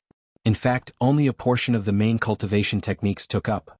The rest were the insights left behind by other cultivators, as well as the Dharma that they left behind. Among them were the Vajra superpower Dharma, the blissful boy Dharma, the foolish and clumsy Dharma, the all Dharma silence Dharma, the all rivers flow into the sea, and the unique and righteous Dharma. These Dharma were left behind by the seniors who had cultivated the Vajra superpower in the past. They were the Dharma that belonged to them. Chu Xiu could cultivate them. These Dharma could help Chu Xiu get started as soon as possible. However, these Dharma were not Chu Xiu's own insights. Even if Chu Xiu used them, he would not be able to cultivate them to the peak. If he really wanted to understand the true meaning of the Vajra superpower, he would have to comprehend his own Dharma. In the future, if Chu Xiu could combine all the Dharma into one and reach the realm of no form and soul, a single thought would be able to create all kinds of techniques. This was the ultimate state of the Vajra superpower, also known as the Infinite Tribulation Golden Body. These were all introductions in the book. No one knew if anyone had cultivated to this realm. Moreover, this cultivation technique rarely appeared in the original plot, so it did not have a grade and there was no way to give it a fixed grade. The reason was very simple. Although the pugilistic world had long concluded that there was no strongest cultivation technique, only the strongest people, a cultivation technique should have an upper and lower limit. However, martial arts like the Vajra superpower had no upper and lower limit. Anyone could cultivate it. As for what kind of power one could achieve after cultivating it, it could only be said that the difference was like heaven and earth, so it was not easy to set a grade. When he opened the other secret boxes, there were more cultivation techniques in them. There were from the Taoist, Buddhist, and demonic sections. There were also some very strange cultivation techniques. However, Chu Xiu took a look and found that almost all of them were of no use to him. Now, Chu Xiu's cultivation technique inheritance was not inferior to those of the disciples of the big sections. In fact, it was even stronger than them. Therefore, those 4th and 5th revolution cultivation techniques that other people in the pugilistic world regarded as treasures, Chu Xiu was not interested in them. As for the other things, Chu Xiu only took a few of the more precious elixirs. He did not touch the rest of the things. He was preparing to hand them over to the Guanzhong torture room. Of course, Chu Xiu did this not because he was selfless, but because these things could prove Chu Xiu's value. Although the Guanzhong torture room was a very special existence, its nature was not much different from most of the martial forces. The sect would provide protection for you, and you would also have to provide enough value for the sect. The two sides complemented each other.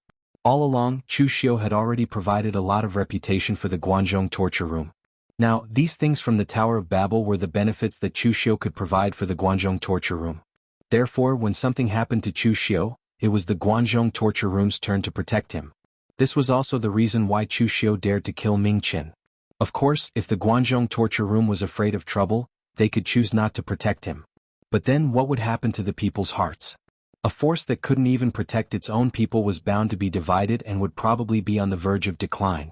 As expected, Chu Xiu did not have to wait for long. Guan Xiu had already sent Yuqi over and asked Chu Xiu to make a trip to the Guanzhong torture room headquarters.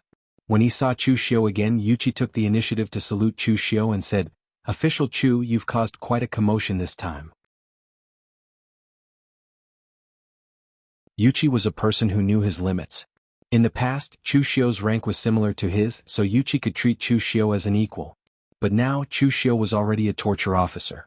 Although this position did not make Yuqi be polite or respectful to Chu Xiu, it was necessary to at least respect him.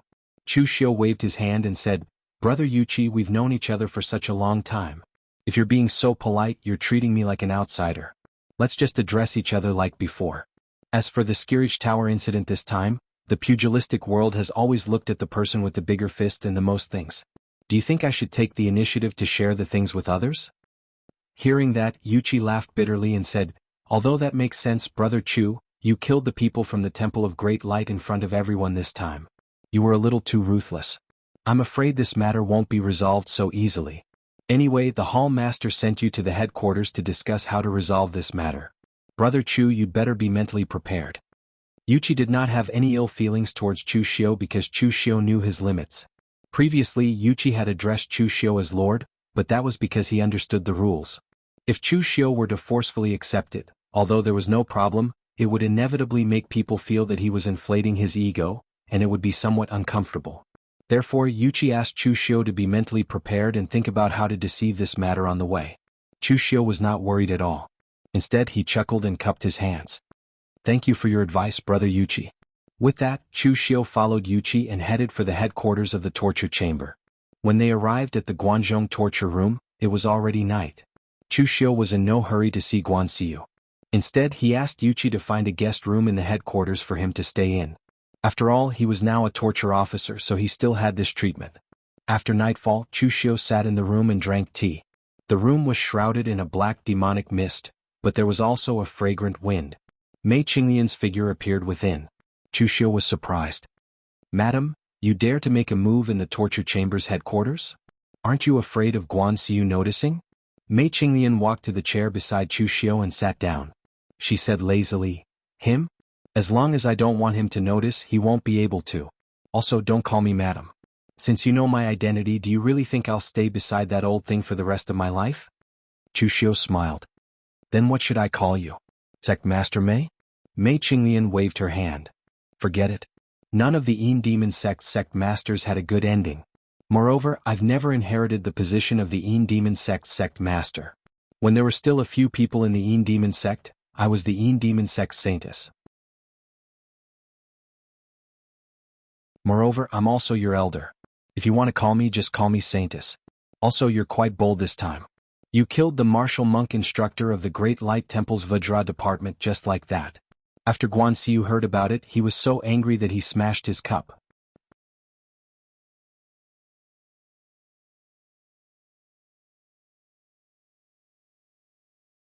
Chapter 366. Chu Xiu was not surprised that Guan Xiu smashed her cup in anger. On the contrary, it would be strange if Guan Xiu did not react at all. Chu Xiu just smiled at Mei Qinglian and said, "Someone wants to kill me, so I naturally have to kill him. Who cares if he is from the Great Light Temple or the Subodhi Monastery? I let him go once, but do you think I can turn an enemy into a friend? Since it is impossible to reconcile, I can only put him to death." When Mei Qinglian heard this, she also clapped her hands and said with a smile, "Guan Xiu blames you, but I won't. The Great Light Temple really should be dealt with. In the past, when the Kunlun Devil cult was destroyed, the Great Light Temple was one of the sects that contributed the most. However, this is something that happened hundreds and thousands of years ago, so I don't want to say anything more. Later on, my Dark Demon sect was very low-key, but we were still chased by those damn bald donkeys all over Jianghu. They are not human at all." When mentioning the Great Light Temple, it was clear that Mei Qinglian also hated them so much that the roots of her teeth itched, even though those were things of the past. With a wave of her hand, Mei Qinglian said to Chu Xiu, "You have caused a lot of trouble this time, but Guan Xiu should not punish you severely. I will also add fuel to the fire from the side and let Guan Xiu help you this time." Chu Xiu cupped his hands and said, "Thank you, Saintess." Mei Qinglian waved her hand and said, "Don't be in a hurry to thank me. After this is over, I still have something that I need your help with." Chu Xiu asked, "What is it?" Mei Qinglian rolled her eyes at Chu Xiu and said, "Don't worry. With your strength, do you think I will trick you? This is something that is within your ability, and it is also good for you. After this is over, I will tell you. I will not let you suffer." After keeping Chu Xiu in suspense for a while, Mei Qinglian stood up and left under the cover of the black fog and devil qi. The next morning, Chu Xiu arrived at Guan Xiu's study. Mei Qinglian was sitting beside Guan Xiu. Guan Xiu's expression was extremely gloomy when he saw Chu Xiu arrive. He snorted coldly and said, "Chu Xiu, what did I tell you last time? What did you do in the end? You killed people from the Great Guangming Temple just like that? But have you ever considered that the Guanzhong torture room would become enemies with the Great Guangming Temple because of this?" Chu Xiu said in a deep voice, "Hall Master, it's not that I want to kill the people from the Temple of Great Light, it's the people from the Temple of Great Light who want to kill me. Everything in the pugilistic world had to be reasonable. Even if the other party was the Northern Buddhist sect and the Great Light Temple, could they be unreasonable? That Ming Chen came to find me for revenge and wanted my life.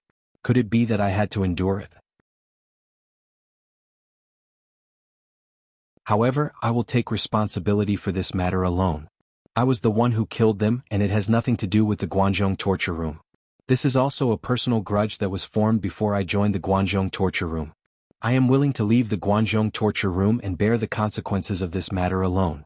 As he said that, Chu Xiu took out the techniques he obtained from the sky-reaching tower and said in a deep voice, "The place where the sky-reaching tower appeared is now the Guanzhong torture room's territory. I obtained these from the sky-reaching tower, so I should hand them over to the Guanzhong torture room. However, from now on, I can no longer work for the Guanzhong torture room." Mei Qinglian looked at Chu Xiu with a hint of mockery in her eyes.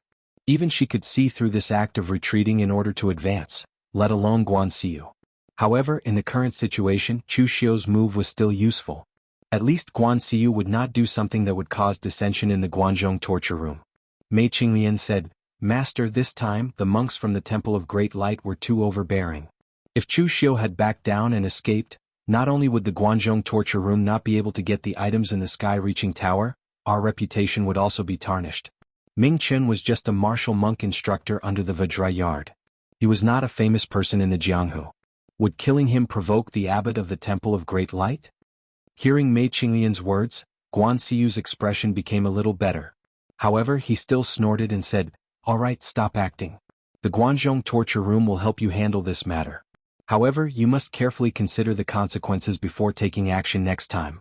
Otherwise, if one day you cause so much trouble that the Guanzhong torture room can't handle it, you'll have to pray for your own good." Chu Xiu smiled and stood up. He cupped his hands and bowed. "Thank you, Hall Master." Guan Xiu told Chu Xiu to be careful. In fact, when Chu Xiu killed Ming Chen, he had already considered it carefully. Chu Xiu knew that the Guanzhong torture room had the ability to handle this matter. The person Chu Xiu had killed was not a young talent from the Temple of Great Light, nor was he an important person. The Temple of Great Light would not come to the Guanzhong torture room with great fanfare to ask for Ming Chen. Moreover, if Guan Xiu was really afraid at this time and did not want to offend the Temple of Great Light for Chu Xiu, then it was very simple. Chu Xiu could just leave. Anyway, for Chu Xiu, the Guanzhong torture room was just a springboard for himself. Chu Xiu did not have any nostalgia for the Guanzhong torture room. Guan Xiu found Yuqi, took out a string of prayer beads and handed it to Yuqi. She said, "Get someone to send this string of prayer beads to the Temple of Great Light. Tell the people of the Temple of Great Light that Chu Xiu and Ming Chen had a grudge before he joined the Guanzhong torture room. The grudge of the martial world is settled in the martial world. A person's death is like an extinguished lamp. I hope that the Temple of Great Light can look at this matter rationally this time." Yuqi held the string of prayer beads and asked in confusion, "This is?" Guan Xiu said in a deep voice, "The Temple of Great Light has 3 major meditation halls and 6 major martial schools. Among them, the status of the 3 major meditation halls is higher than that of the 6 major martial schools. In the past, the previous hall master, Lord Chu Kuanga, owed a debt to the seat of honor of the Daredevil Meditation Hall, the head of the Daredevil Meditation Hall, Dragon Tree of 9 Wonders, Su Yun. Therefore, Su Yun left the string of prayer beads as a favor. The favor of the seat of honor of the Daredevil Meditation Hall is enough to offset this matter. Even if the seat of honor of the Vajra Institution, Skanda the Venerable Su Yan, came, his words would not be able to defeat Su Yun." Chu Xiu felt a little surprised at this moment. Originally, he thought that if the Vajra Institution came to ask for him, Guan Xiu would resist the seat of honor of the Vajra Institution, Su Yan. He did not expect Guan Xiu to use such a method to solve the matter. However, when he thought about it, it was reasonable. In the past, Chu Kuanga was known as a great hero. He had saved countless people, and there were countless people in the martial world who owed Chu Kuanga favors. It was not strange that there were people from the Temple of Great Light among them. However, a favor was just a favor. It was not big enough for people to sacrifice their lives for it. Therefore, before Chu Kuanga died, during the most critical moment of the Guanzhong torture room, the Guanzhong torture room did not use Su Yun's favor. This was because Guan Xiu knew that this favor was not enough for Su Yun to help the Guanzhong torture room overcome its crisis. It could only be used for such a small matter. After warning Chu Xiu again, Guan Xiu let Chu Xiu leave. Taking out Su Yun's favor, Guan Xiu did not feel the pinch. This favor belonged to Su Yun and not the entire Temple of Great Light. Therefore, if it was not used, it would be completely useless after Su Yun died. With the help of the Guanzhong torture room, Chu Xiu naturally returned to Guanxi with peace of mind. He was prepared to begin closed-door training to recuperate and cultivate his great Vajra divine power. At this time in the Xiahou clan, Xiahou Wujiang had his head lowered. Beside him was the corpse of his 7th uncle, and in front of him stood Xiahou Zhen, who had a gloomy expression. After a long while, Xiahou Zhen said, "Who killed my 7th uncle?" Xiahou Wujiang said in a low voice, "It was Chu Xiu, but Father Chu Xiu, shut up." Before Xiahou Wujiang could finish speaking, he was interrupted by Xiahou Zhen. Xiahou Zhen said coldly, "I taught you to only look at the results, not the process. I don't care about what happened to Chu Xiu. Didn't I tell you last time that you should be cautious and decisive? Don't make a move if you don't have the confidence to win? What did you do? You still lost, and you even made my 7th uncle pay with his life for this matter. 1 failure can be accepted and 2 can also be forgiven, but you lost to Chu Xiu again and again. This can only prove that there are problems with your ability and mentality. Do you know that if you weren't the most talented among my children, I would have crippled you right now?" Xiahou Wujiang lowered his head and didn't dare to speak, because Xiahou Zhen didn't even give him a chance to explain. Xiahou Wujiang was indeed defeated somewhat miserably this time, and even lost his 7th uncle's life. Xiahou Zhen was really angry this time. His 7th uncle was his most trusted right-hand man. He was absolutely worthy of his trust, and he was the kind of confidant who would die for him at any time. Xiahou Zhen didn't have many people like this around him. Xiahou Zhen trusted them even more than his own clansmen. But now, his 7th uncle died because of Xiahou Wujiang. This made Xiahou Zhen feel pity and heartache at the same time. Humans weren't plants or trees. How could they be emotionless? His 7th uncle had been by his side for more than 20 years, but now he had died a violent death. Xiahou Zhen couldn't remain indifferent. Looking coldly at Xiahou Wujiang, Xiahou Zhen said coldly, "You go to the ancestral hall and reflect on yourself now. My 7th uncle won't die in vain. The Guanzhong torture room must also give my Xiahou clan an explanation for this matter." In the past, Xiahou Zhen's character could be said to be quite steady and calm, and he rarely lost his composure like he did now. If it wasn't 7th uncle who died this time, but Xiahou Wujiang's guards and the like, Xiahou Zhen would at most teach Xiahou Wujiang a lesson and let him grow up through setbacks, and that would be it. It was fine for the older generation like Xiahou Zhen to deal with the grudges between the younger generation, but it would be somewhat embarrassing and against the rules. But this time, his seventh uncle was killed by Chu Xiu, which made Xiahou Zhen unable to remain indifferent. Otherwise, how would the other confidants like his seventh uncle view him? Just as Xiahou Zhen was about to mobilize the people of the Xiahou clan to give the Guanzhong torture room some pressure, a disciple of the Xiahou clan suddenly walked in and said, "Patriarch, the elders have invited you to a meeting." Xiahou Zhen thought of something, and his face suddenly darkened as he cursed in a low voice, "It's those old farts again."